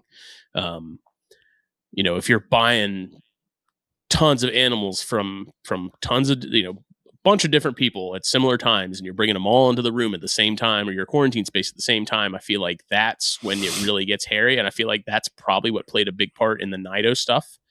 With green trees specifically, is like, people were buying a bunch of green trees from all over the country from different people, and then they're all coming together at the same point. And then you have no idea which animal was the initial one to bring it in, if it was just one or if it was multiples. But with like green trees specifically, I prefer to get them as young as possible, because especially imports in particular, because I feel like they acclimate and they settle into captivity so much smoother than older animals do. Because in my experience, like imported adult green trees, especially Beox, like they never calm down. They never chill out. They're always going to be sort of on edge. They're always going to be a little more nervous. They're going to be a little more high strung. Like, but if you get like an imported baby Beox, I feel like over time they're just as chill and handleable as any captive bred, But, for the most part, it sort of depends on the project. If I'm looking for a specific Baird's, locality, or if I'm looking for, an adult hypo or something, then I need an adult. Like, that's one thing. Again, that just goes back to who am I getting it from? And then, some species too, I feel like if you can get them younger, sort of the getting them established and stuff is a little easier. Green trees are kind of the big one for me with that whole thing. But house snakes, I think if you can get imported house snakes when they're young, you're probably not going to have as many issues as you would with like an adult that's been imported as far as parasites and treatment and stuff goes. It's just, it depends on the situation and the species, I think. But ideally, if you can get them younger and get that animal into your room and into the flow of your room long term, I feel like that makes things a little easier, especially on the breeding front and things like that.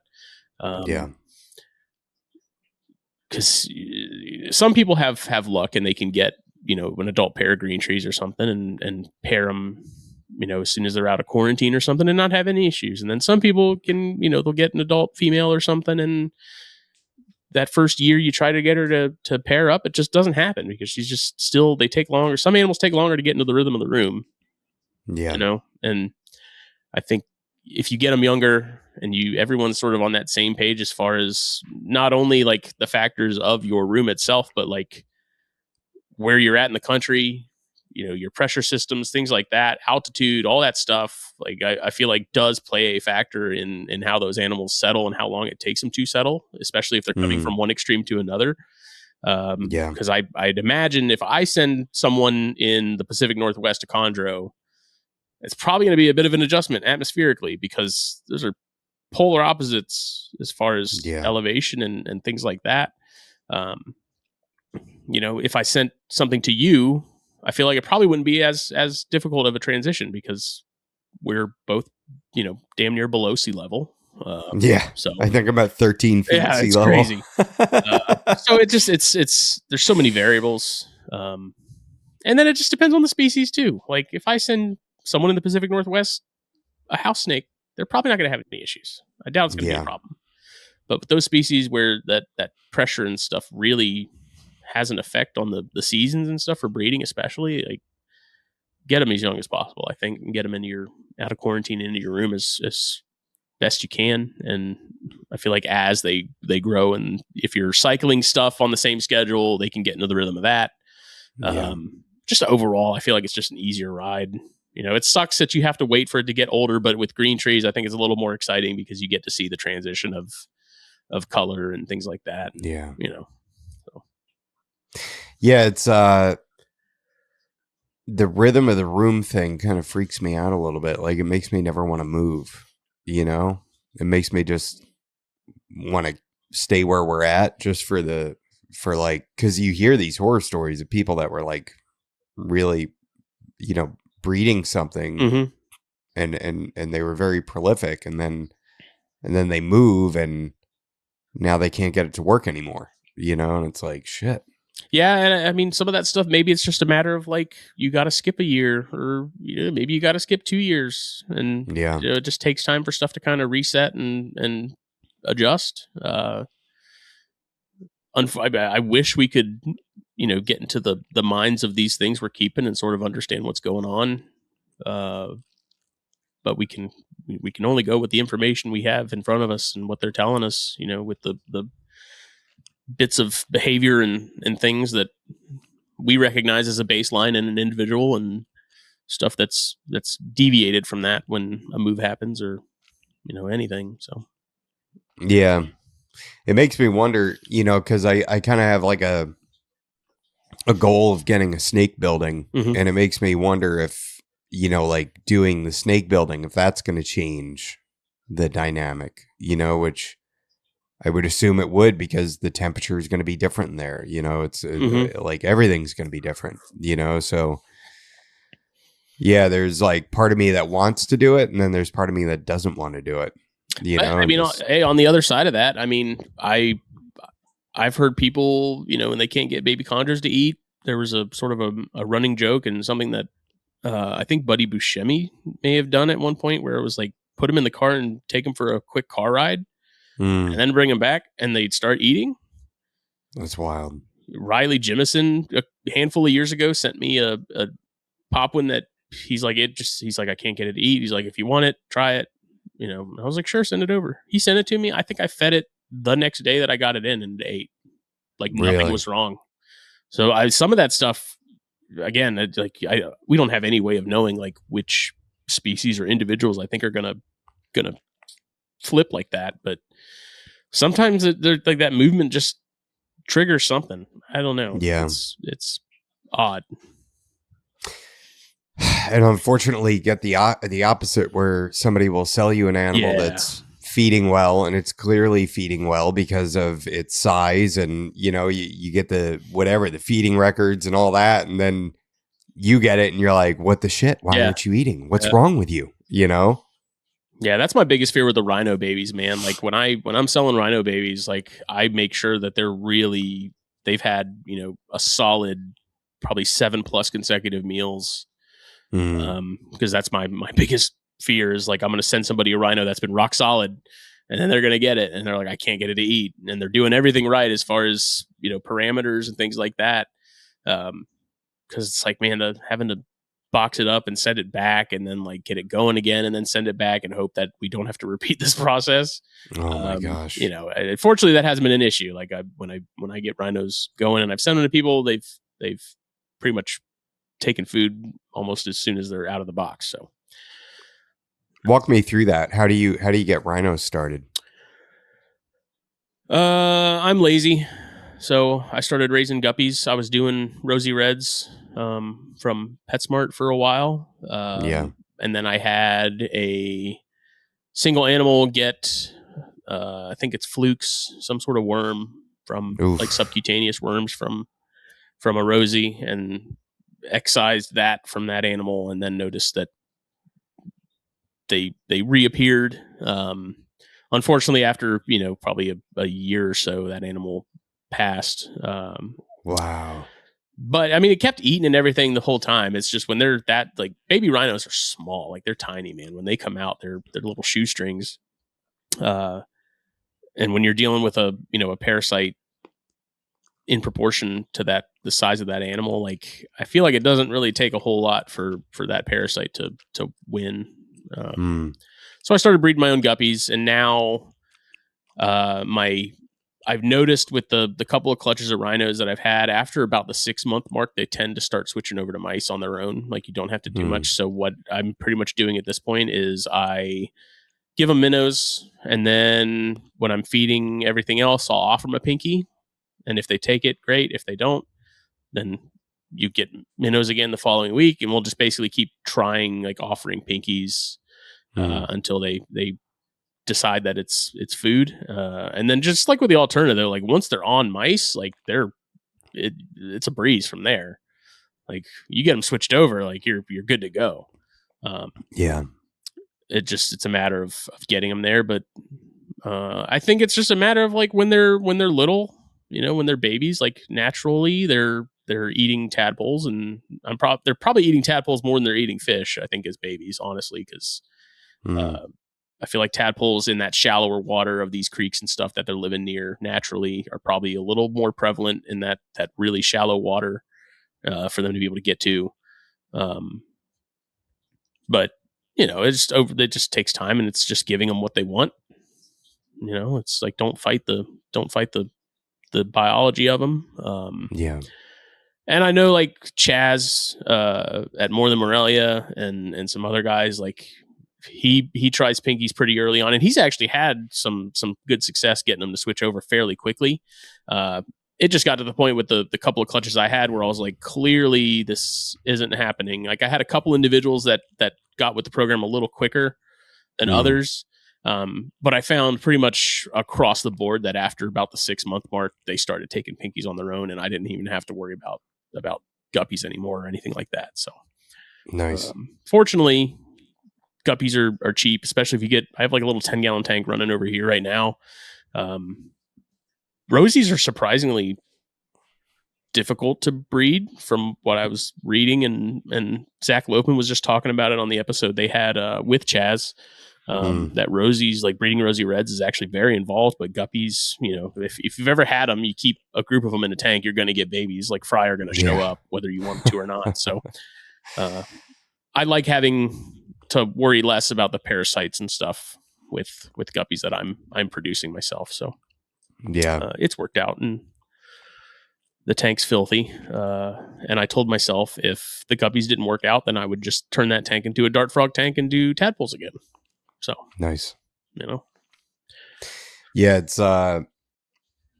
I remember working at the pet store I had, or with the job I had prior to my current one, and we got these weird parasites. They almost looked like little stingrays without a tail. Yeah, and they would on the side of like goldfish. Yeah, it was so bizarre, dude. And I remember like getting in I can't remember if we had them established in our system, but just like taking them out and like using my thumbnail to pop those suckers off. Yeah. It was so creepy. I'm watching them swim around in the water. Yeah, dude. When I pulled that fluke out of that little rhino that one time, man, like it made my skin crawl, dude, because it was a little bump like under the skin. So I was like, okay, it's a worm. Like, I've seen these before in other stuff, like wild snakes and whatnot. So like I knew what it was, but then like I pulled it and it just kept coming, and I was like, no, oh my God. And it was gnarly. Oh, that's disgusting. And I mean, fortunately, I will say, like, yes, you should be aware that the likelihood of parasites from rosies and stuff from big box stores is probably pretty decent. But I fed a lot of rosies, and that was the only snake that I had that happened with. So, I mean, the chances are definitely there. I feel like I guess you could say it was a fluke. Yeah. I feel like if you can breed your own guppies and you have the space to set up even a small tank, like I have a 10-gallon, like you could do one of those little corner tanks probably and still get away with it. If you can breed your own, I would recommend that because it also saves you from having to make a trip to PetSmart, which for me is across town, which I know for a lot of people probably means like a 45-minute drive. For me, it's like 15, but that's still a long ways for me. Yeah. And then you can feed them whatever you want, and you get to keep an eye on what's going on in the tank, and what your feeders are eating and how they're being kept. And, Yeah. you get quality control over that. Yeah, for sure. Yeah, you decide what should be kept and everything. Are they pretty accurate when they're feeding rhinos? Extremely. So when I remember when the first clutch that I got, I was feeding fish and I put some in the water bowl and I was like, and I didn't do like the very minimal water to where the fish can barely move around thing. Like I just put them in the water bowl and they swam around. And I remember watching a baby like go into the water bowl, and at first they'll kind of like chase them around the bowl a little bit, but then they stop and then they just wait. And like the speed at which they can grab those things underwater is actually really impressive. Wow. I think I have a video of it somewhere on Instagram or something. I'll have to send it to you. But like, I remember watching it and thinking like, there's no way these things are going to grab these. Like, yeah, no way. Cause I'd put, 2 or 3 rosies in the bowl, depending on the size of the fish and the size of the snake. And like, dude, they snatch them. Like, wow. It's really impressive how quick they can grab those things and eat them. Like it's very clear that they're designed for that, at that stage. I'm kind of shocked at how inaccurate my indigos are. Really? They're so bad. They're so bad at grabbing food. It's bizarre. It's like, what are you doing? Yeah. I mean, they're flopping around, mouth open, and they pant like dogs. Like they almost sound like my dog sniffing around. It's just, I'm like, what? And then they like, once they finally grab it and they're like, oh my God, I have it. They just start going in reverse. What do I do? Yeah. Like, and yesterday the male just like got his tail, like put himself in reverse, went to the corner, got his tail up, and then just flopped out of his tub onto the floor with the mouse. And it's like, this is the biggest, you are a mess of a snake, dude. Like, what are you doing? They get so excited, but like, yeah, they'll just flail around with their mouth open. Like, it's like, how would you survive in the wild like this? I ask that every time I feed the chondros. I ask how that species isn't extinct, because like those have to be the dumbest snakes I have ever kept. Like anyone who says that like there isn't an intelligence level across species in snakes, like there definitely is, because those green trees, dude. Like I fed mine the other day, and one of them completely missed the mouse, grabbed and wrapped the perch. Oh God! And held on to it for several minutes. Yeah, and I'm like, dude, what are you doing? And it's either that or like they grab the tongs and wrap those. I had one grab itself and wrap itself. Like the dumbest. Yeah. So dumb. I'm like, this is incredible. Like you how you survive naturally as a species is impressive, because damn. Well, and indigos are supposed to be really smart too. So I'm like, when is that going to happen? Like, they get so excited that they just, I think that's what it is. Like, I mean, the huffing and the puffing is hilarious, and they just get so worked up, and then they just start flailing themselves around. The female is quite a bit more accurate, and sort of a little bit more methodical in her process, but the male is just like out of control. Yeah. Just absolutely out of control. And I don't know, hopefully it's, and they are, you can tell that they're a very intelligent snake, but I'm really hoping to like see that in regards to hunting as time goes on. That would be cool to really see that side start to come out. Yeah. Can I pee real quick? I don't know. Can you? Oh, no, I mean, I can. I just don't want to piss myself. I'll be back. How did you end up with, starting an apparel company? How did that end up happening? So I have this weird habit of when I'm working a particular job, like finding a way to adopt it to the hobby. Because like when we were doing Herpetoculture magazine, at the time I was working for some magazines locally. Sort of learned how that whole business and stuff is done. and was like, well, I have the skills now to do this. I just have to learn the design program. And so we started Herpetoculture Magazine. Did that for a couple of years, and we got to the point to where it wasn't really sustainable anymore. And then like with the apparel, like I started running a local shirt printer here. And then I was thinking about it because I was making some podcast shirts or something at one point. And I was like, man, like I think I made myself 1 or 2 shirts, like chondro shirts or something. And I was like thinking about it. I was like, there's really no one else making like herp shirts like this that aren't like affliction tap out style or like cute beardy mom kind of stuff. And so I was like, I thought about it for a little while, and I sort of put some designs together and thought about it more and more. And I was like, I should follow this, and just started putting some stuff up, got a website together. And then, amazingly, I haven't had to do a ton of advertising and stuff. Like in the past with the podcast pages and stuff and Herp Magazine, like I'd throw some ad money at Meta and was always fairly disappointed with the results. But somehow, like with Fulvius, I really haven't had to do a whole lot of that. And so I started the company initially just to sort of see how it would go and test the waters and stuff. Before I went all in and like really fully registered as an LLC and stuff. I wanted to make sure that it was something that had some legs to it and could have some longevity. And after about a year or so, I was pretty content with where it was at and where it was going. So I sort of made it official, and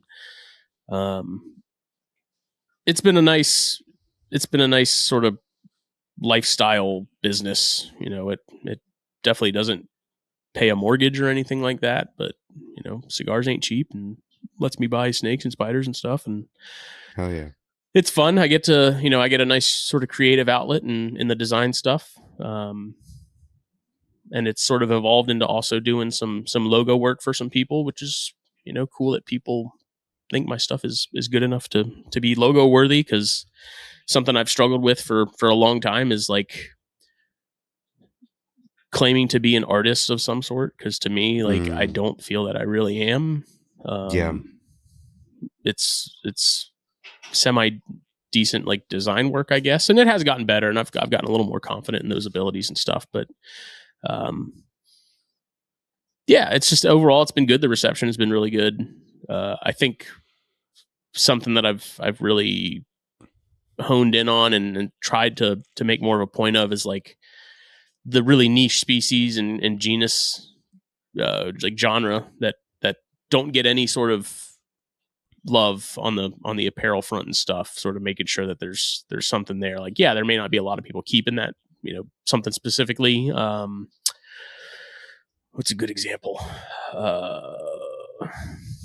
Like the Ceratophora shirt. So the Usnabara bush viper. Like, there's very few people keeping those anymore because the country of origin shut off export like overnight. So, but there's still a lot of people that love Atheris and love Ceratophora, and so like I was like, let's make a shirt for those people. Like, it's been niche, but I think I found the sweet spot as far as the nicheness, where there's enough to keep business sort of going and there's enough to keep orders coming in, but it's not so niche that no one's going to buy anything because they don't get it. Yeah. But I also feel like it's a section of the industry that there isn't really a whole lot going on. Like, there's not, aside from, eco, has been like the main herp shirt people for decades. And their stuff's awesome. But just sort of realizing too, not even as I went into it to making it, saying like, there's no one in this space. It was like, I was like, let's just do it and see what happens. Like, it's cool. It's fun. Like, I wanted herp shirts that weren't affliction tap out style goofiness. And I didn't want like weird AI anime beardy mom stuff either. So I was like, I want shirts that are like something that I would wear, like with scientific names. And like, I found a bunch of the old, like natural history plates and stuff that I've used and made shirts from. to sort of bring those back to life, because there's a lot of those that are really cool, and sort of just catering to the, I won't like, maybe the more serious herpetoculturists, It's for hobbyists. Yeah, for sure. Yeah. But also trying to, have stuff that people that aren't super heavy into it and like aren't into the scientific names or, the sciencier side of things, like there's still something that they would want to wear. Sure. And it's, it's been cool. The reception has been surprising. Like I didn't think it was going to completely bomb by any means. And I wasn't expecting it to be the greatest thing, since the invention of the rack. But it's been good. I've been really lucky, and it's awesome. I have people send me pictures from shows like all over across the country of people they, in situ Fulvius stuff, people at a show from across the room. Well, what is that like for you going to like Daytona, which I saw you at Daytona, dude, from like 75 yards away. Yeah, they were like, Adam was here. I was like, what are you talking about? Adam was here. I was like, I didn't see him. I know. Like, damn. I saw you, and I think I was on the phone with Phil. Phil King, shout out to Phil, our buddy Phil, and your co-host on Arachnerds. Mm-hmm. And I keep telling him that I'm going to start a spider podcast, and it's going to be called Spy Dorks. I'm kidding. I'm not doing that. Like that's another one, dude. There's no invert shirt stuff. There's no like invert podcasts. Like there's not. Again, that was another one where it was like, there's not like, why is no one doing anything here? Mm-hmm. But I've come to realize, like, you thought reptile people were weird, dude. Invert people are weird. I know. Phil has to probably be the most normal person in the invert industry. And it's not like and that's saying it's something. Definitely not a dig at the invert community, like the arachnid community, but like getting guests lined up for that podcast has been so strange. Strange. Wow. Strange.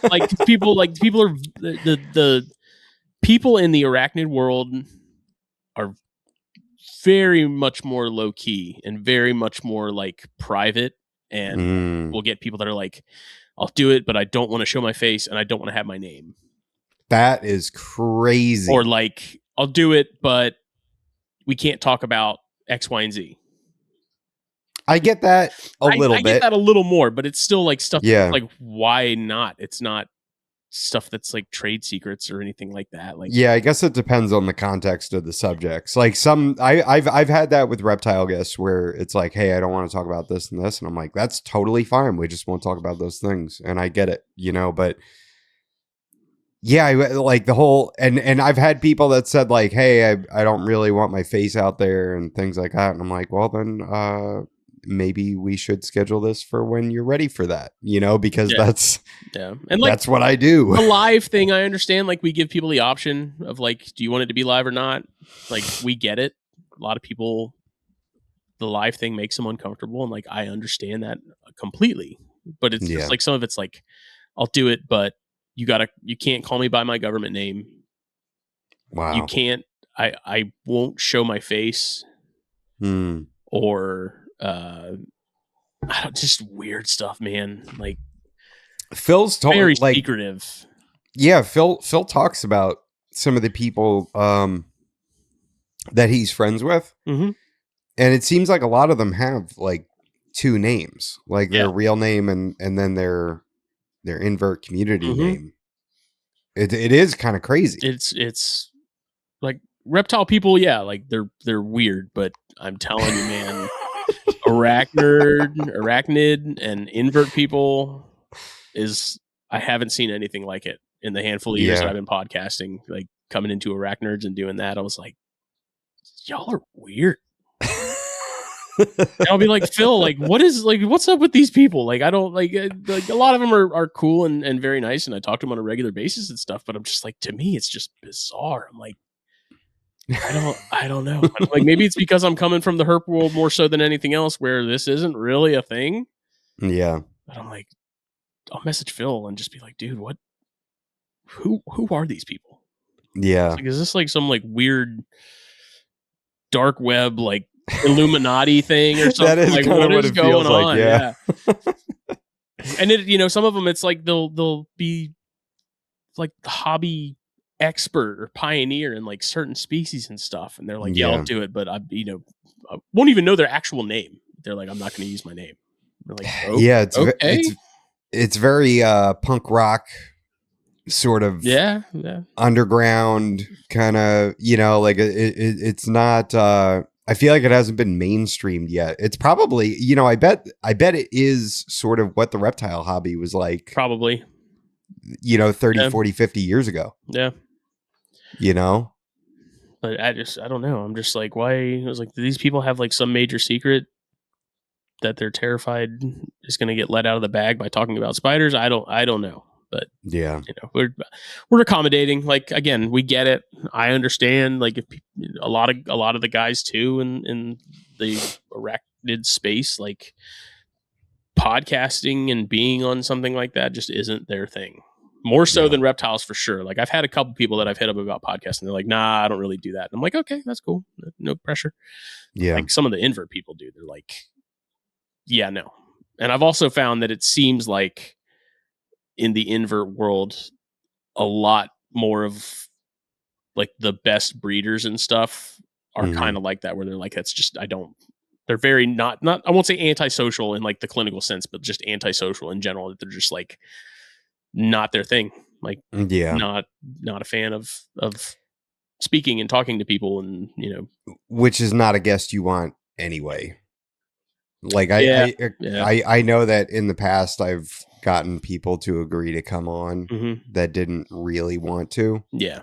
And I made that mistake one time where I'm like, oh, you only want to do this if somebody wants to do this. Like, if they're full blown, yes, I want to come on. I want to talk about me. I want to talk about my animals. I want to, like you need, like, the best podcast guest is like somebody that is egocentric and maybe a little narcissistic, because they're going to tell you everything, right? They're going to want to talk about themselves,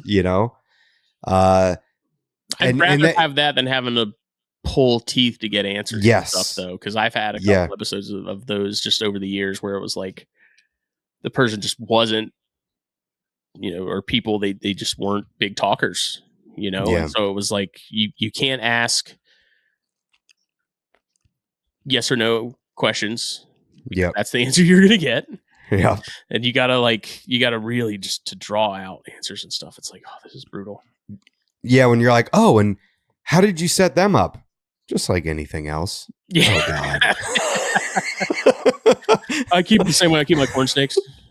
Like, okay, well, let's not really delving any deeper on that then, I guess. Like, dude, when you get that, it's like, all right, we are blowing through these questions I had lined up. This is going to be about 36 minutes. It's like, shit, we're 45 minutes in. We're 3/4 of the way done with the outline. I think it's more stuff.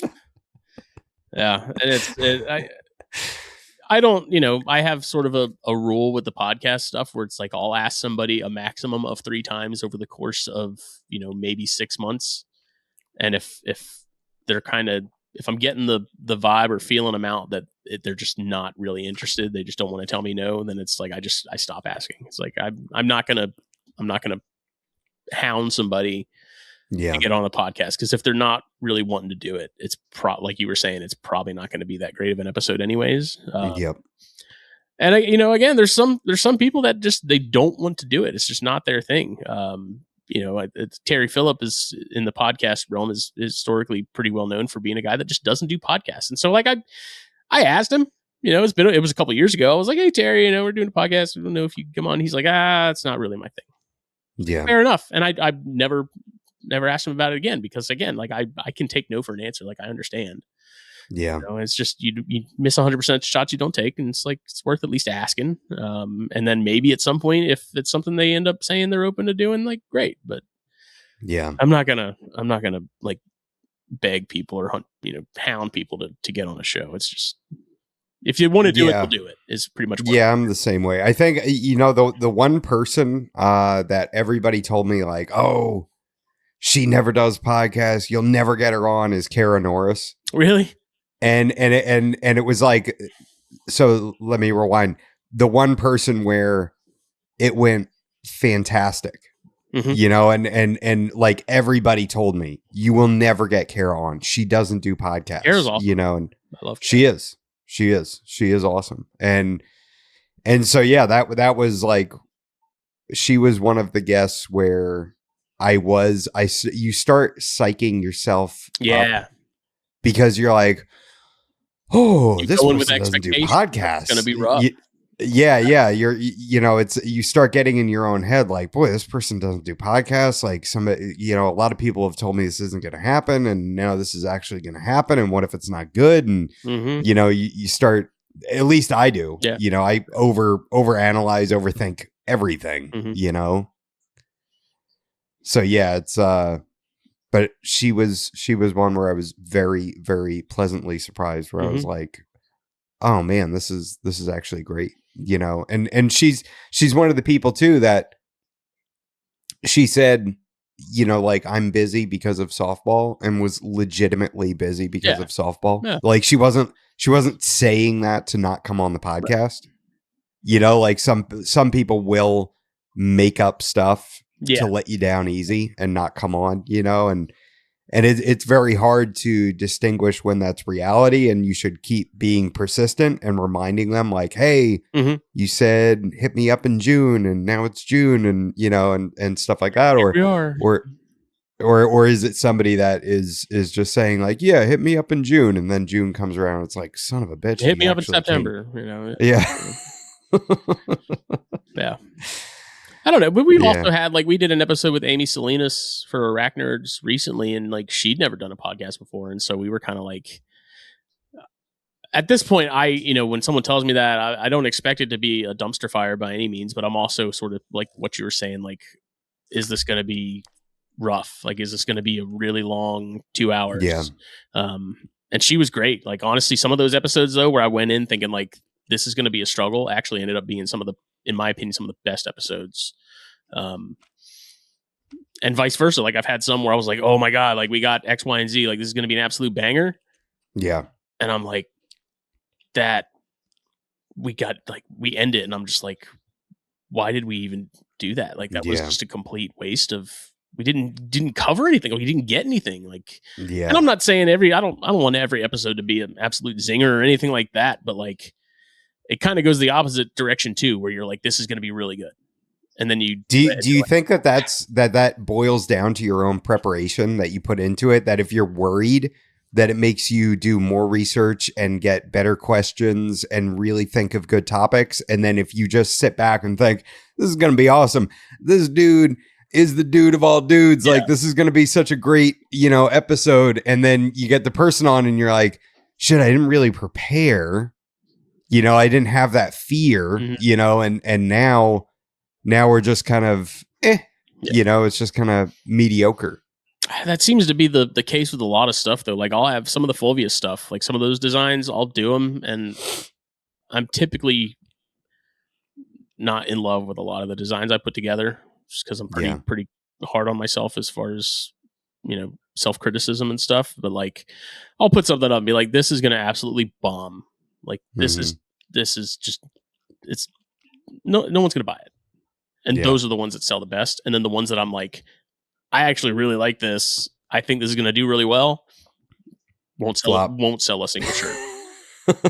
And so it's, you know, it's at this point, it's like, I don't even know what to think anymore. It's like, I'm just going to do it. And if it's great, I'm the exact same way. I am the exact same way. I think that has to, you know, I consider myself an artist.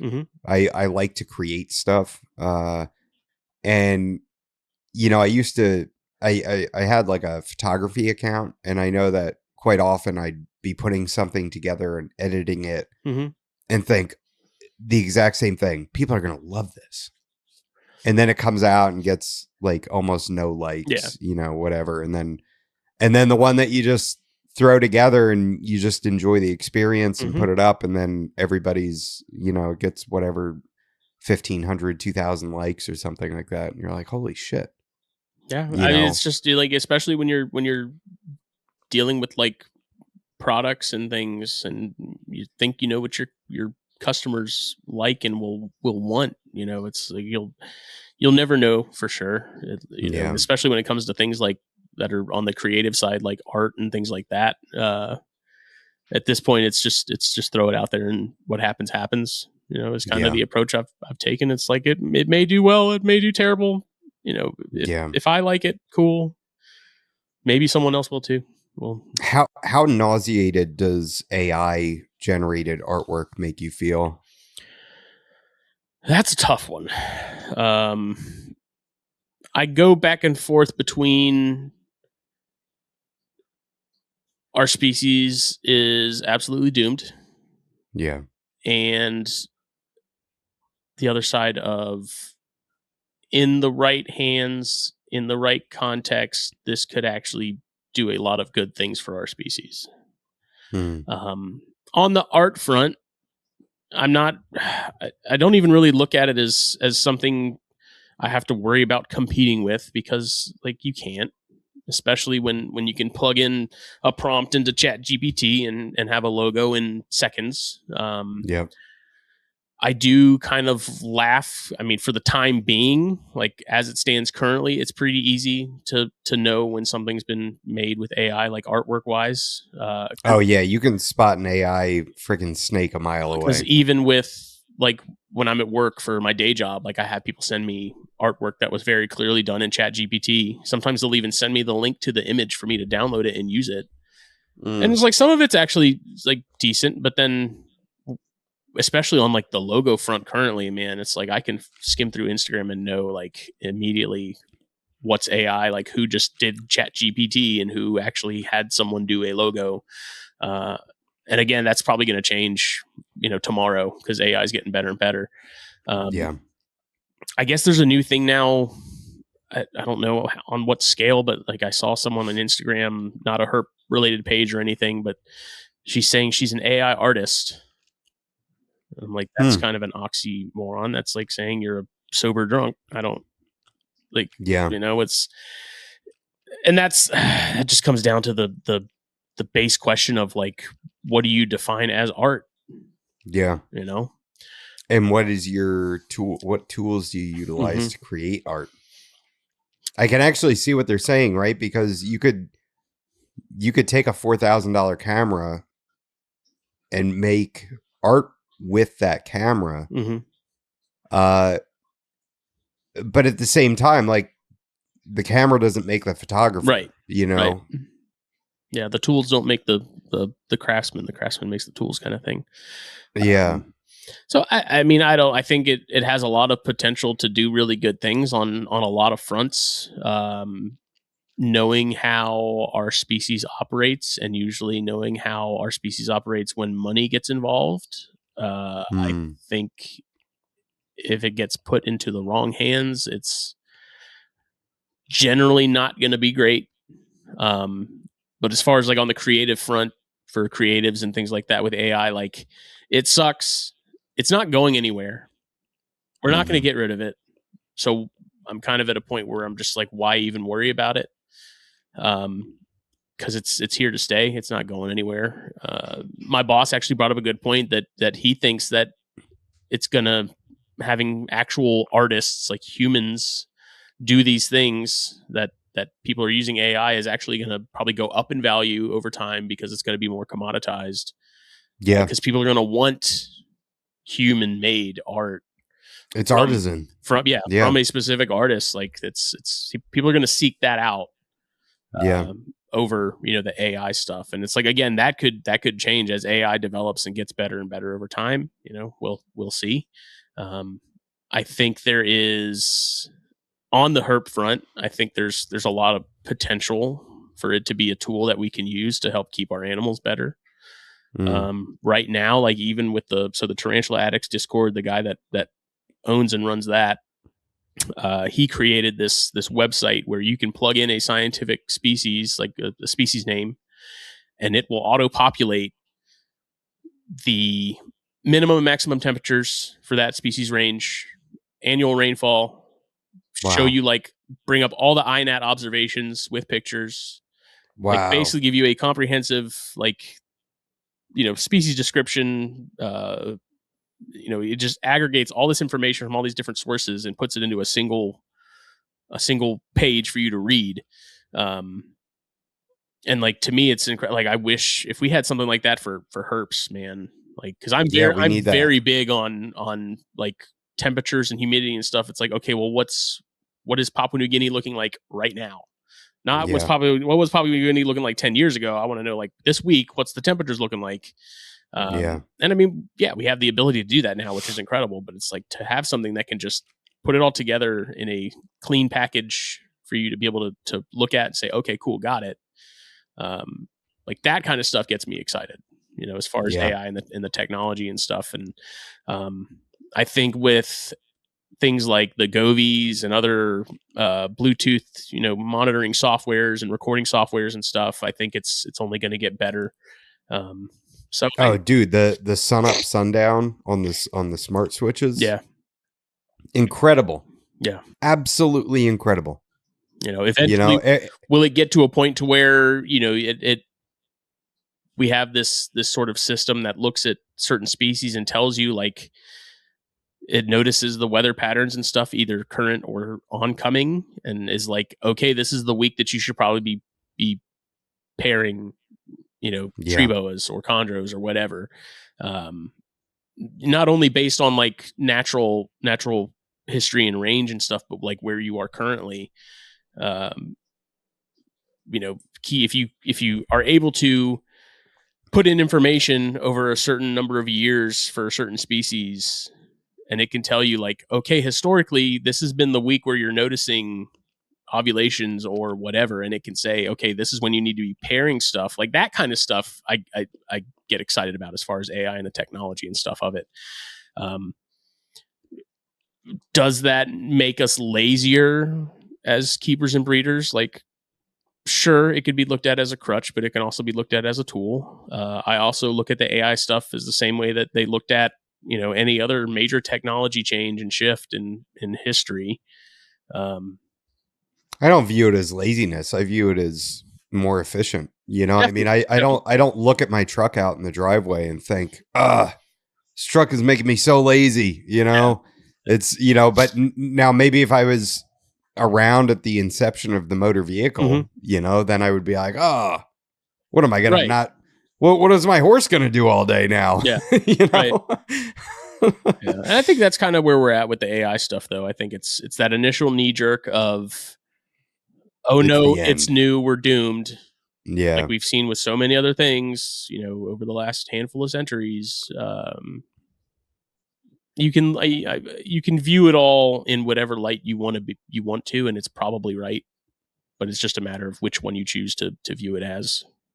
Yeah. Just like with anything, like you could think that the current state of the world is in absolute shambles and we're all absolutely screwed, or you can look at it as like, yeah, there's a lot of bad things happening, but there's almost always a lot of bad things happening, and we're going to be all right. Yeah. We've gotten through this, we've gotten through that. Well, it's just another part of the human condition. You can let it bring you down, or you can acknowledge that it is what it is, and then find the good in things and move on. It's just a matter of perspective and how you prefer to view things. Hell yeah, man! Just the way I see it.